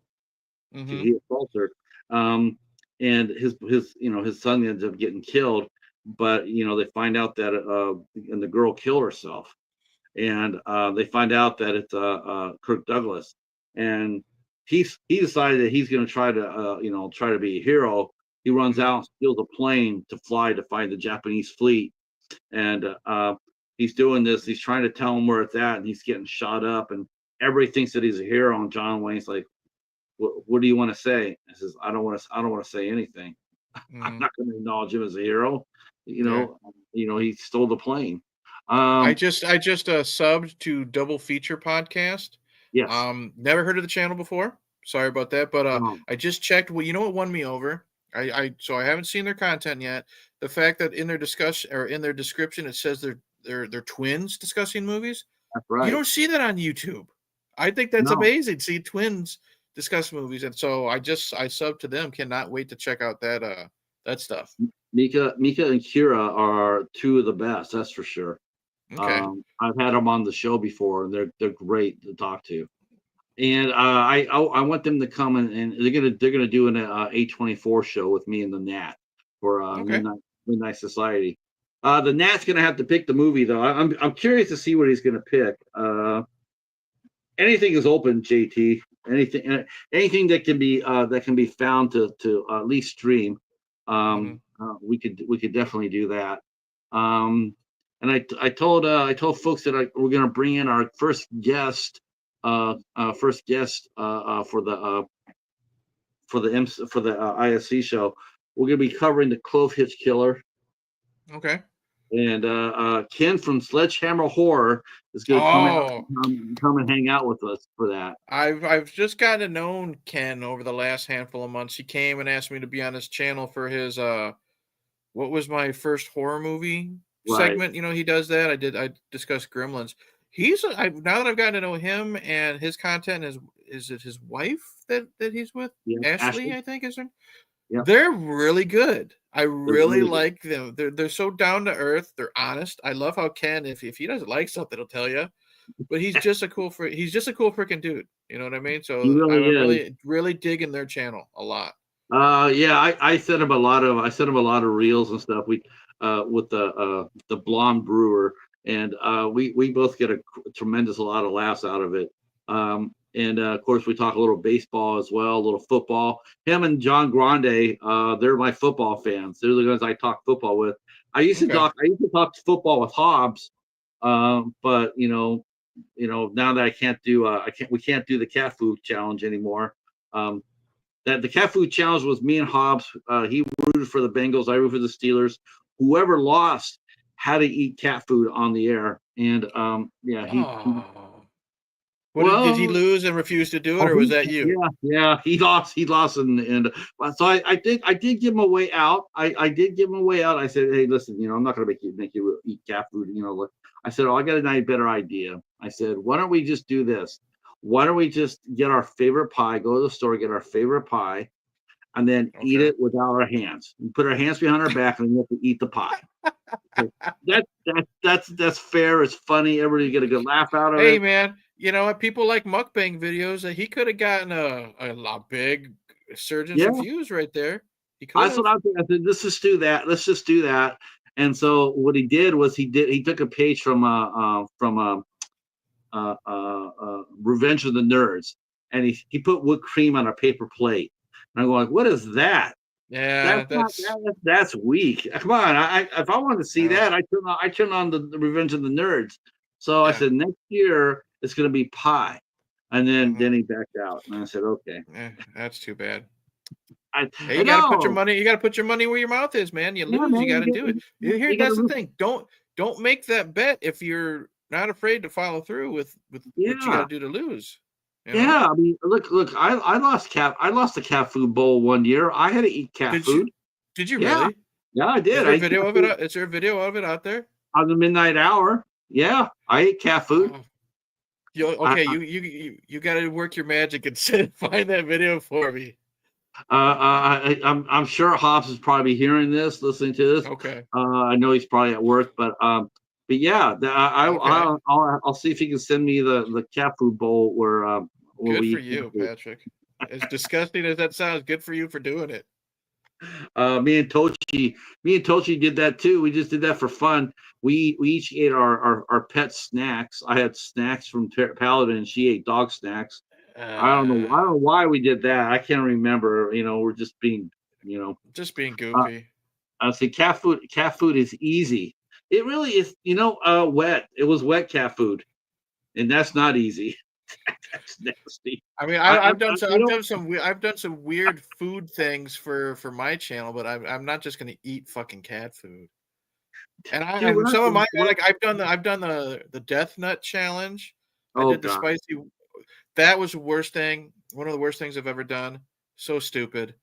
I did the spicy one chip challenge. Oh, Never again. Never. That thing had me in the bathroom, not going to the bathroom, but in the bathroom in a fetal position with stomach cramps. It was oh my so god. bad. But I've also So done stupid stuff like Frenzy. You know, he was at a thrift store or something like that. And he found like an old package of movie cards, trading cards. I think they were like Ninja Turtle cards or something like that. And they were from like the 90s, and inside had the bubble gum. I ate the bubble gum. Um, I just did the Twinkie Wiener sandwich from UHF. That actually wasn't that bad, Patrick. If you've seen the video, it's you cut the Twinkie lengthwise, like it's the hot dog bun. You stick the hot dog in it, and you don't put mustard on it. You put spray cheese on uh, it. And I do you ate it. see? It wasn't bad. And then afterwards, after you take the bite, you got to dunk it in milk. It's not that bad. I think I'm going to stick with cat food, and but I did say this when I eat the cat food for the first time, I have a whole new respect for my cat that he doesn't have that he has not killed me yet because I really thought that like he eat this and go like this is what you're feeding me. I'll show you, motherfucker. Wait till you go to sleep. Now you know. Now you know why cats are assholes because of what you're feeding them. When I You wake up know. in the morning and he's sitting there staring at me, I'm thinking to myself, going like, well, either he wants a treat or this is it. This is it. He's come Yep. for revenge for all the cat food I found. Um, but well, not the funniest, but the scariest thing I saw on Yeah. YouTube because you don't see this stuff anymore that very much anymore. All the food challenges that used to be, there used to be a lot of people doing that, but they don't do that anymore. The worst one I saw was Ricky from Old AF Reviewers. Him and a couple. There was a couple. I see Carlino Nine, and there's another couple, Lisa and her. I forget what her husband's name was. And then Ricky had his friend Pablo. So there's five of them, and they Okay. each had six chilies progressively hotter. That's like that death nut challenge. They had 5 different nuts made with different. Uh. Mm-mm. So here they are. They're eating each pepper. It's hotter and hotter. Um, they're drinking milk, except the girl. The girl doesn't drink milk because she doesn't like it. She's allergic to it. Oh no. She's not drinking. She's just drinking a little bit of water, very little. Everybody else is Carlino Nine. He bailed. He bailed. He like the second one, he was outside. His wife came in and says, I'm not sure if he's been able to come back. Yeah. The girl ended up winning. She ate her and Pablo ate all six peppers, but the girl won because Carlino drank milk. I mean, he was drinking a lot of milk. She That's just had fair. a little bit of water. She won. We were That's fair. all laughing so hard. It was so funny. And then all of a sudden, I didn't see Ricky for a while, but I saw him like a couple of weeks after that. I said, "Well, how did it go? How did it go?" He says, "My wife says I can't do that anymore." He says, Mhm. I ended up in the hospital for 2 days because I was bleeding out of my asshole." I have never had bathroom problems doing those challenges. But I do get the stomach cramps. Like I said, I did the one chip challenge, and I was cramping up so bad, like on the ground. I was crying.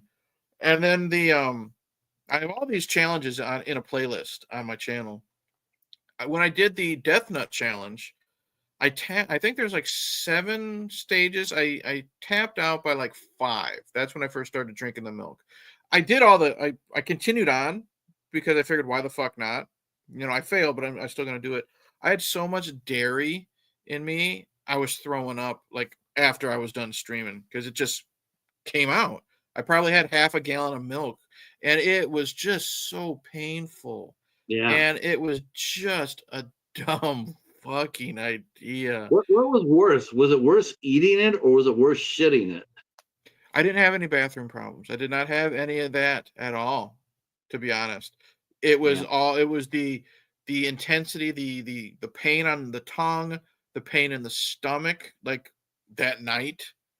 I'm walking it off. I'm doing my best to walk it off. I had Whitey over. He's laughing at me, crying. He's my wife and the daughter are watching it in the back. My poor daughter, she was young at the time. She thought I was dying. So we had to calm her down. It was like I regret doing it more so for that than the pain. But it's just like I'll never do it's not spicy. It's just hot. I'll Right. never do hot food challenges ever again. Never No. again.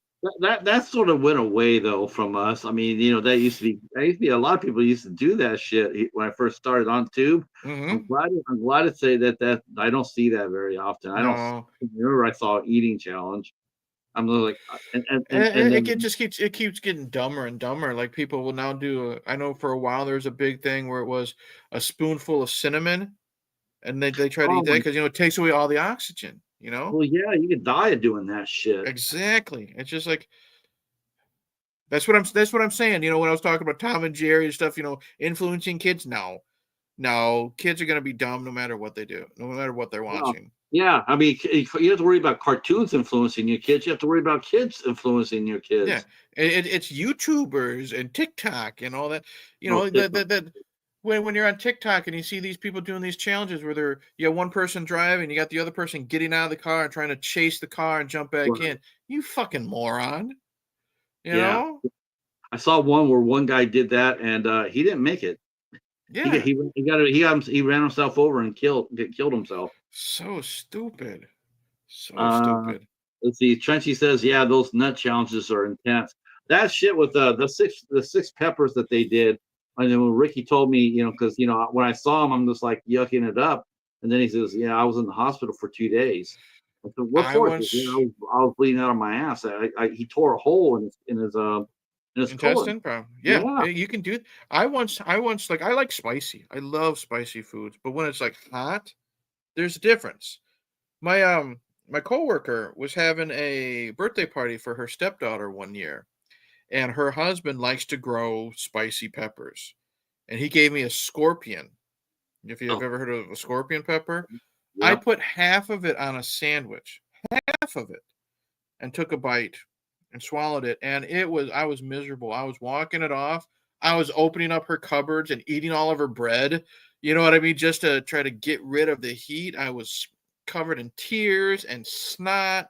And this is at a kid's birthday party. You know what I mean? I'm just like, thank God they're outside in like the bouncy house, not seeing this because I was saying words you're not supposed to say in front of kids, and that was just half a scorpion. And you see these people eating them. And then what I do hate is you got a lot of these people doing these no reaction challenges. It's fucking fake because it's all edited and clipped. Yeah. Yeah. For a fact that they probably threw up afterwards, and Oh yeah, there's no that such thing as a non-reaction to that kind of pepper. There's just not. I mean, yes, you eat something that hot, you're gonna react to it. yeah, Well, I'm it's used they're to it. all I'm used to it. I have them all the time. You know what? You're still gonna get hit up. I yeah, don't care who you are. That's something. That's something. It's not like a vaccine where you get immune to it.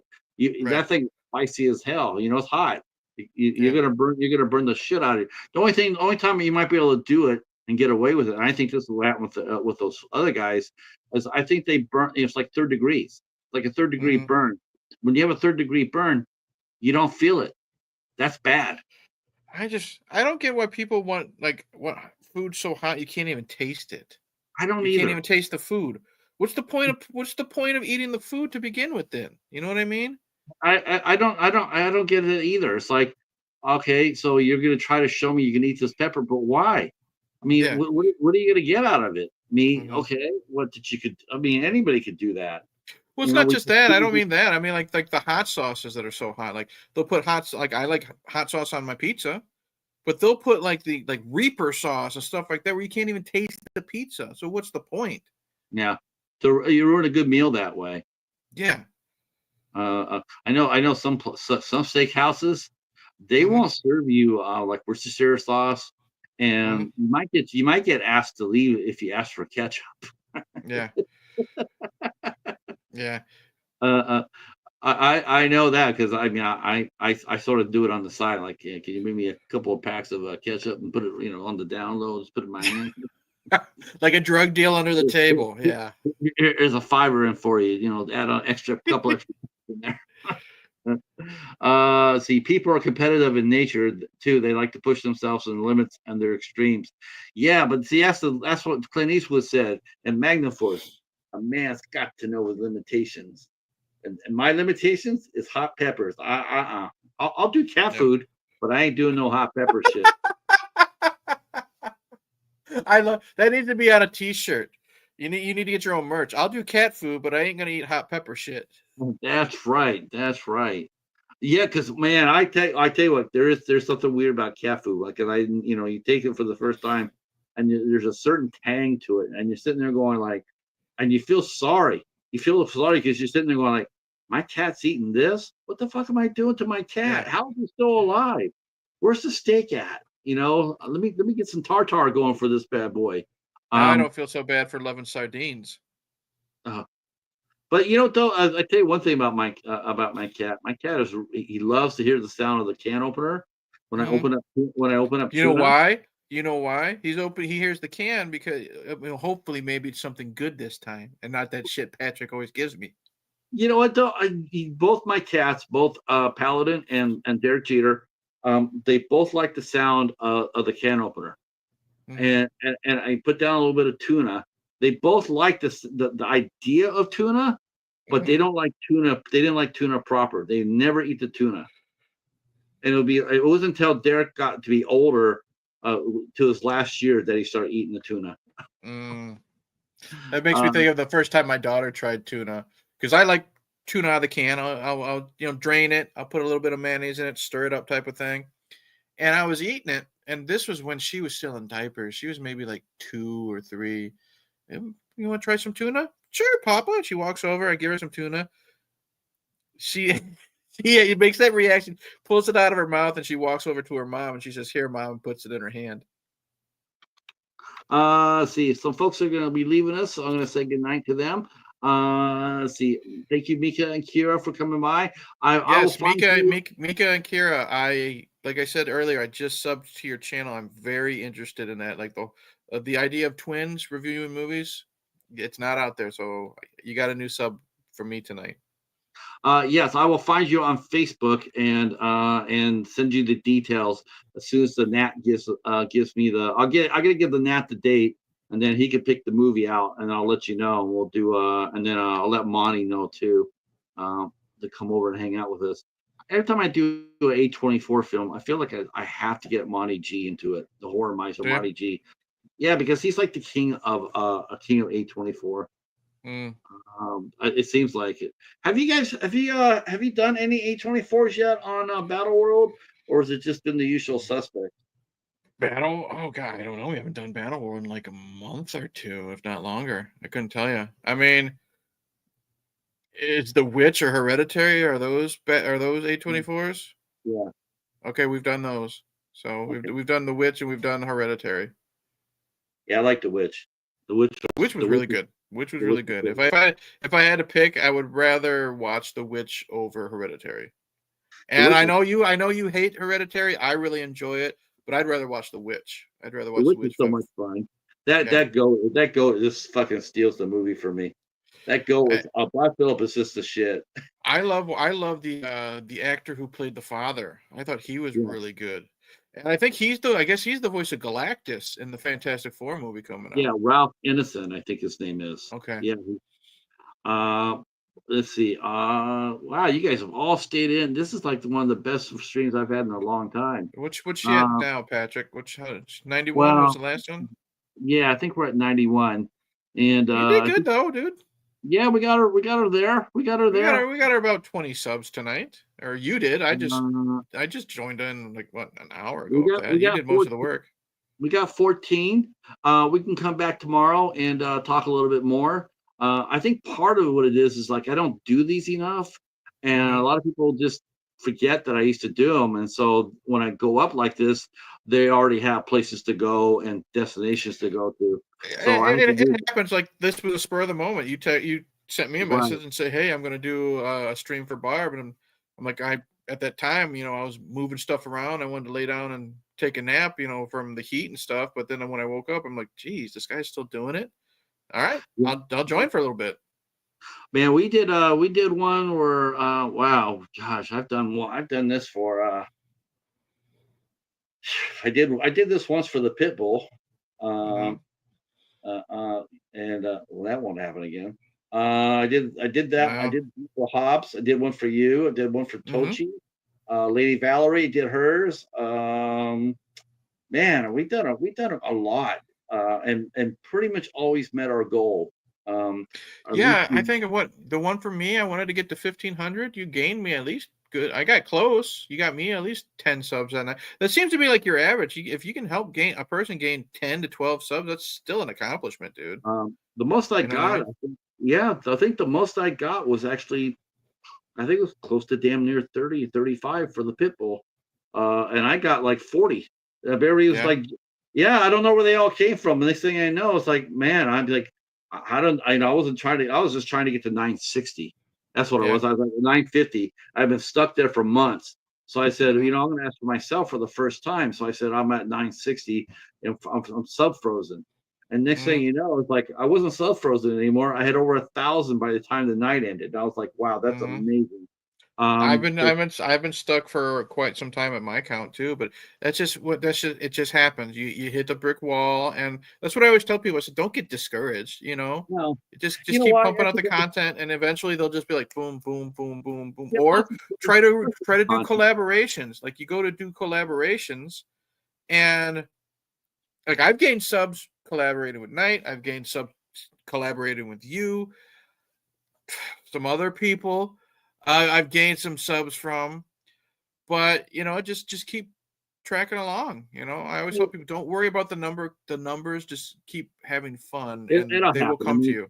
if It'll you come to really you. want the numbers, if you really want numbers, you could just do like a lot of creators do, and you can just pump the more popular. Every new movie that comes out, you talk about it. I mean, if that's what you want to Well, do, if you cater to everybody, chasing after the latest thing, the FOMOs, then yes, you can gain a good amount of subs. But when you do a channel like yours or mine or a lot of people in the chat, um, where you don't do that, where you don't cater to just a specialty crowd, it takes a little longer. It does take a yeah, little. And so, but you know what? It's worth it because it's like you go and you look at your playlist and you see the stuff that you covered and you go like, you know, I'm pretty happy with the fact that nobody else is doing what I'm doing. You know, and the, see, and that's how you should look at it. Like for me, with me doing these concepts, these monthly concepts, some of them have been. Some of them have been like miserable failures, like John Waters' June right now. No one's watching that. But you know what? I'm using it as an excuse to watch John Waters films. You know what I mean? Opening up. his movies are great, except for that Pink Flamingos. Yeah. Or but then I did movies like Jean-Claude Van January, and that blew up. I had views after views after views. Up the woman of the hour is back, Barb. Um, it all depends, and I just keep telling these people, like I have told Barb too. I said, just keep it a fun hobby. Be proud of your accomplishments. Like one time Barb messaged me, she's like she was so excited that one of her videos hit 100. Keep going. Don't focus on like if like I've had some like I like doing sharks and schlock with you, Patrick. Mountain Shark, it's only got 20 views, but you know what? I Oh had fun doing this with you, and that's the point. You know what I yeah, mean? No one's that's talking about that's the thing. No one's talking about shitty shark movies between two guys like you and I. No one's doing that. You know what I that's mean? right. That's right. So No one's really just talking about have fun. If you see what works on your channel, maybe try a gimmick, see if that works. Don't overdo it because you'll get tired of it, but and it's I've been on YouTube. I'll be on YouTube 10 years in August. wow. I Congratulations. still don't know what I still don't know what the fuck I'm doing Yeah, me when it comes either. to when it comes to the algorithm. But you know what? I'm still having fun talking movies. That's why I did it. I'm doing it to talk movies. I'm doing it to meet people. I'm an introvert, Patrick. I don't like dealing with people. I don't like going anywhere, unless it's like taking my daughter to a wrestling show. But I can talk I movies like see, the best. I can talk movies with the best of them, and that's why I do it. I do it to have fun. I used to be an introvert, Mhm. I used to be a lot more people person, tremendous, Mhm, but that just went away. Now mhm. now Yeah, I don't really like going anywhere, or I'm like that too. yeah. Um, let's see. Barb says that she's a complete introvert too. Um, but yeah, this is fun though. I mean, Mhm. this is and Joseph mentioned that he talked to he mentioned that Nell Fisher it would be great to interview from Evil Dead Rise. I probably Okay. should have mentioned this, but I did talk to Shiloh Fernandez recently from Evil Dead 2013. Played David Oh, Allen. okay. And yeah, that was awesome. That was Shiloh was a that was a You've gotten some big names, dude. That, like, I'm very impressed. Like, KT and Gareth are rocking it though. They well, really. yeah, but you know what? You're not just doing interviews either. But you got Robert Lasardo, which was huge. You got, Adam Marcus. You got Uwe Boll. I don't care what people say. That's a get, Patrick. You got I really enjoyed talking to him. what was his name? Oh, Parker Lewis can't lose. The Stand. Oh, Corn Nemec. Corn Corey Nemec. Nemec. You got him twice. Yep. You got because of you've interviewed Spider Dabrowski a few times because of him. You've had Bai Ling on your channel. Yep, Eileen.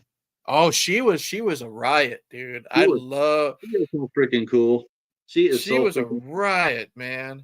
I didn't know what Oh, to expect from her, but she was fucking fun as hell. yes, she was. And Yes, she was. So you pat yourself on the back with a lot of these interviews. You've gotten some, and Uwe Boll. I'm jealous that you got him because I'm a huge fan of his filmography. I don't care what anyone says. You know what? I I don't think really both care. he's a good director. I think so. It's I it, think he's a good it's like director. this, you got people who say, "Oh, he only makes, video game trash." Yeah, well, you're still pumping out money to the same fucking Halloween movie, every Yeah, 3 or 4 exactly. years. So stop. You know Yeah, what I mean? Stop. exactly. Exactly. Blood Rain is fun. Blood Rain 2 is so much fun. House of the Dead is a blast. I try to watch that every Halloween. House of Not the Dead 2 is just a lot of fun. He didn't direct it. We even did a Yui Bowl movie on the ISC show. really. A movie called Backcountry that he helped Okay. produce, and that movie is a banger. That's for sure. Um, when, I will have on our Might have Melissa's Watch What Now show. We're gonna do an Uwe Boll movie called Postal. If you've ever seen that one, yes, Melissa doesn't know yet, but we're gonna have Postal. It's just movies like what the fuck did I just watch? That type of thing. you're gonna do a night of ISC films and have my happy ass come on there so I can tell her about ISC. Hey, maybe, yeah. I mean, it's all up to her schedule, because she does the Yeah. dog sitting and stuff like that. I'm looking forward to you after you get your recuperation, after you get your battery recharged. I'm looking forward to the second half of July for your collaboration with Barb. I'm gonna send her some movies, by the way. I'm gonna make some suggestions for Shark Week. But I'm actually gonna send her some good ones because there are some really decent good shark movies out there. I'm still looking for the fucking Josh Lucas one. I'm still looking for that one. There's one called The Reef that's really good. I heard Uh, the Reef was good. yeah, The Yeah. Reef is really good. 47, Uh, 47 meters down is really good. meters. Yep. Actually, the second one was pretty good as well. Um, Oof. the shallows. I have to mention the shallows. The shallows was Barb likes Deep Blue Sea. That was a rough one for me. yeah. That was a rough one for me. Deep Blue Sea was. I like that a lot too, even though it does have sort of like a Jason X feel to it in the beginning. Yeah. Yeah. Um, yeah, very very much like a Jason X. And now, Barb, don't be getting any ideas about Deep Blue Sea, me and you. You can have Patrick on for that. So I said I'm all sharked out for a while.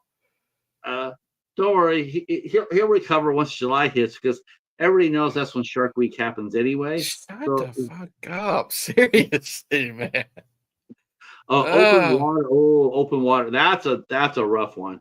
I haven't seen that one yet. Yeah, Rough that's as actually in bad, rough as in bad, or rough as in hard to watch? hard to watch. Okay. Hard to watch. It's a true Okay. story. It's hard to watch. Yeah, I knew it was a true story. Okay. Um, But Shallows, Shallows was great. Yep.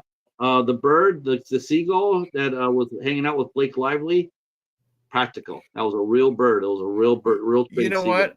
I'll give you credit. As much as I've been, air quotes, pissed off at you whenever you send me these shark films, every now and then you'll send me a fun one. Swamp Shark with Christy Swanson was a blast, dude. Yeah. Swamp Yeah. Shark was really good. It was really fun. There's a small You know company. why? You know why it was fun? Because they didn't think it was Shakespeare. They knew what it was. Right. There's a company, they still make movies called Active Entertainment. And Okay. a lot of those movies came out on the Sci-Fi Channel. And they, and so they come out there as Active Entertainment. And they pretty much are running the same formula as like Lifetime or Hallmark movies. And that is they come out with 2 or 3 really big names, sort of like how sort of like a Swamp Shark or Ozark Shark was. They come out with some names, and then they do their movies, Mhm. and it works, absolutely works. And their movies are, whenever I see one of them come up, I was like, okay, I'll take a gander on it because I know their past track record is really Mhm. good. Um, let's see. Sharknado was goofy, but it was meant to be. Yeah, that was just that turned out to be almost like earlier. I was mentioning how network TV was using their TV shows as a way to pump their stars up. That's Mhm. what Sharknado did for NBC, because NBC Comcast owns Sci-Fi. So who appeared in Sharknado movies? All the Bravo people, all the Mm. reality show people. If you go back and watch the Sharknadoes, the people They from the were Today fun. Show. I Yeah, I looked forward to them. The first one I thought was pretty stupid, but once the one part 2 was such a fun one. 3 was okay, 4 was great, 5 was a lot of fun. My daughter actually sat down and watched 5 with me, and she had fun. When Dolph Lundgren shows up in part 5, I mean, I'm like, "That this is amazing." And there's a different wrestler with every episode. God right. bless him. I still need to see the 6th one because Leslie Jordan, I know, is in it, and you know my love for Leslie Jordan. Um, yeah.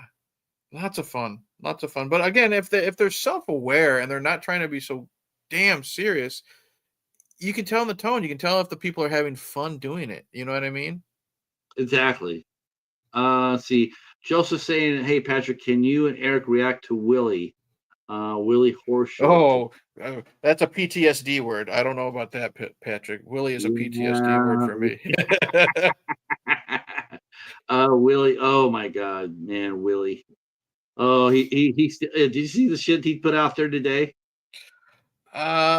Something about how he's tired of women messaging him on Facebook. He ain't nobody. We're not gonna get into that because this is about Barb. We're not gonna dumb it down and put a rain on the parade talking about that guy. No, One of these days you and I will really let the cat out of the bag with him, but we're not gonna do that tonight. oh my God. Wait. Oh my, I tell you what, between him and the other one, I don't know which one's more fucking entertaining. I really don't. It's like who Willie can be is. most Willie is because the Will other one you know what? I'm not even gonna say because who knows who's watching. We'll say that. You know what I um mean? let's see, Eric said 500 for things that didn't happen. Yeah. Yeah. He'll be there. Yeah. He says it's not Uh, going to happen, but it will. I promise you. All right, ladies and gentlemen, I'm going to go ahead and I got to save some of my voice for tomorrow because I am yeah. talking to Hey, Alexander Wilson. it's almost 9:30 where I'm at anyways, and you've been going for 4 hours. Yeah, yeah. But we got you close, Barb, to 100. I'm sure we can probably nail it tomorrow night. What's Uh, every what's she at? 91? She's still 91. hey, she was at 76 last I knew. So Uh, that's awesome.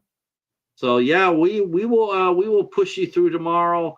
Everybody will be signing and dropping comments, and that will help you also maintain your subs as well. Yep. And don't forget to go over to their channels and leave them their comments too, so Mhm. that the algorithm knows that you are a person and you are saying, "Hey, hi." Yeah, not just a bot. Yeah. Right. So you can just drop off if you want to just drop off a picture of a cat on my channel and a picture of a shark on his. That's good You for us. motherfucker.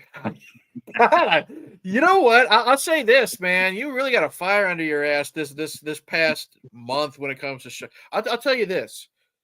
Uh, I've really enjoyed doing how we're doing it now. How we're not yeah. telling each other what the next film is. We upload a little video. You know why I've really been having fun more so than just like the reviews?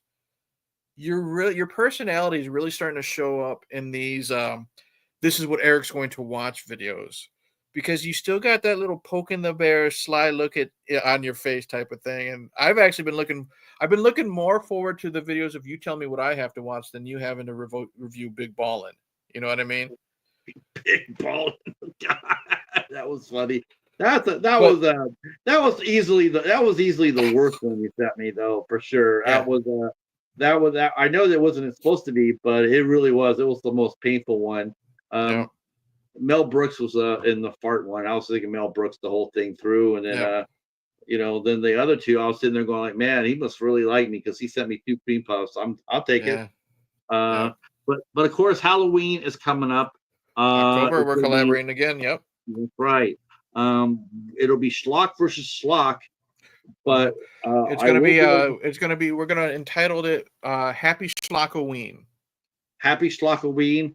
Yep. If anybody wants to get in on that and will challenge me and Eric to a tag team duel, we'll take you. We'll put Yeah. them in a casket match. Or Mhm. if all else fails, we can do Patrick versus me versus another person. If even just one person wants to jump in, Yeah, we do a we'll do triple it. threat. And then Yeah, what we do is we have a playlist of everybody's videos, so you can just push play. It'll start like with Patrick's video when he's done talking about how much he loved hearing Ghoulies burp and fart.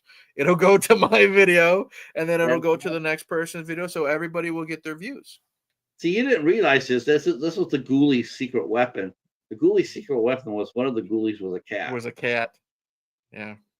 Well, That was that was I'll tell you this. I do. It's on Tubi, Patrick. If you're up late at night, can't sleep, watch Ghoulies 2. I actually love Ghoulies 2, and it has a cat ghoulie in it for you. you can't go wrong with that. And with that, we'll go ahead and wrap this up. Thank you so much for coming out and hanging out with us. Um, those who are still inclined to come over and hang out, I'll be back on tomorrow night at 4 p.m. Eastern Time, talking with Alexander Nevsky and Joe Cornette. And I do mean the lovely Tatiana Neva. This woman is stunning. Um, how they have costume wardrobe for Oscars. Hmm. This little tiny independent Western film Hmm. would win, should win. You Really? should wait till you see the clothes this woman gets to wear in this movie. Okay. They come from like a big budget movie. I was actually distracted by the Really? clothes. I was thinking, oh yeah, because they're just absolutely stunning. I was like, wow, Okay. this is amazing. Whoever did the wardrobe for her is just um, but we'll be here talking about the Wide West tomorrow night at 4 o'clock. This Okay. will be the first time we've had these guys on, and I look forward to it. Alexander Niski is one of the nicest guys, super generous, super supportive.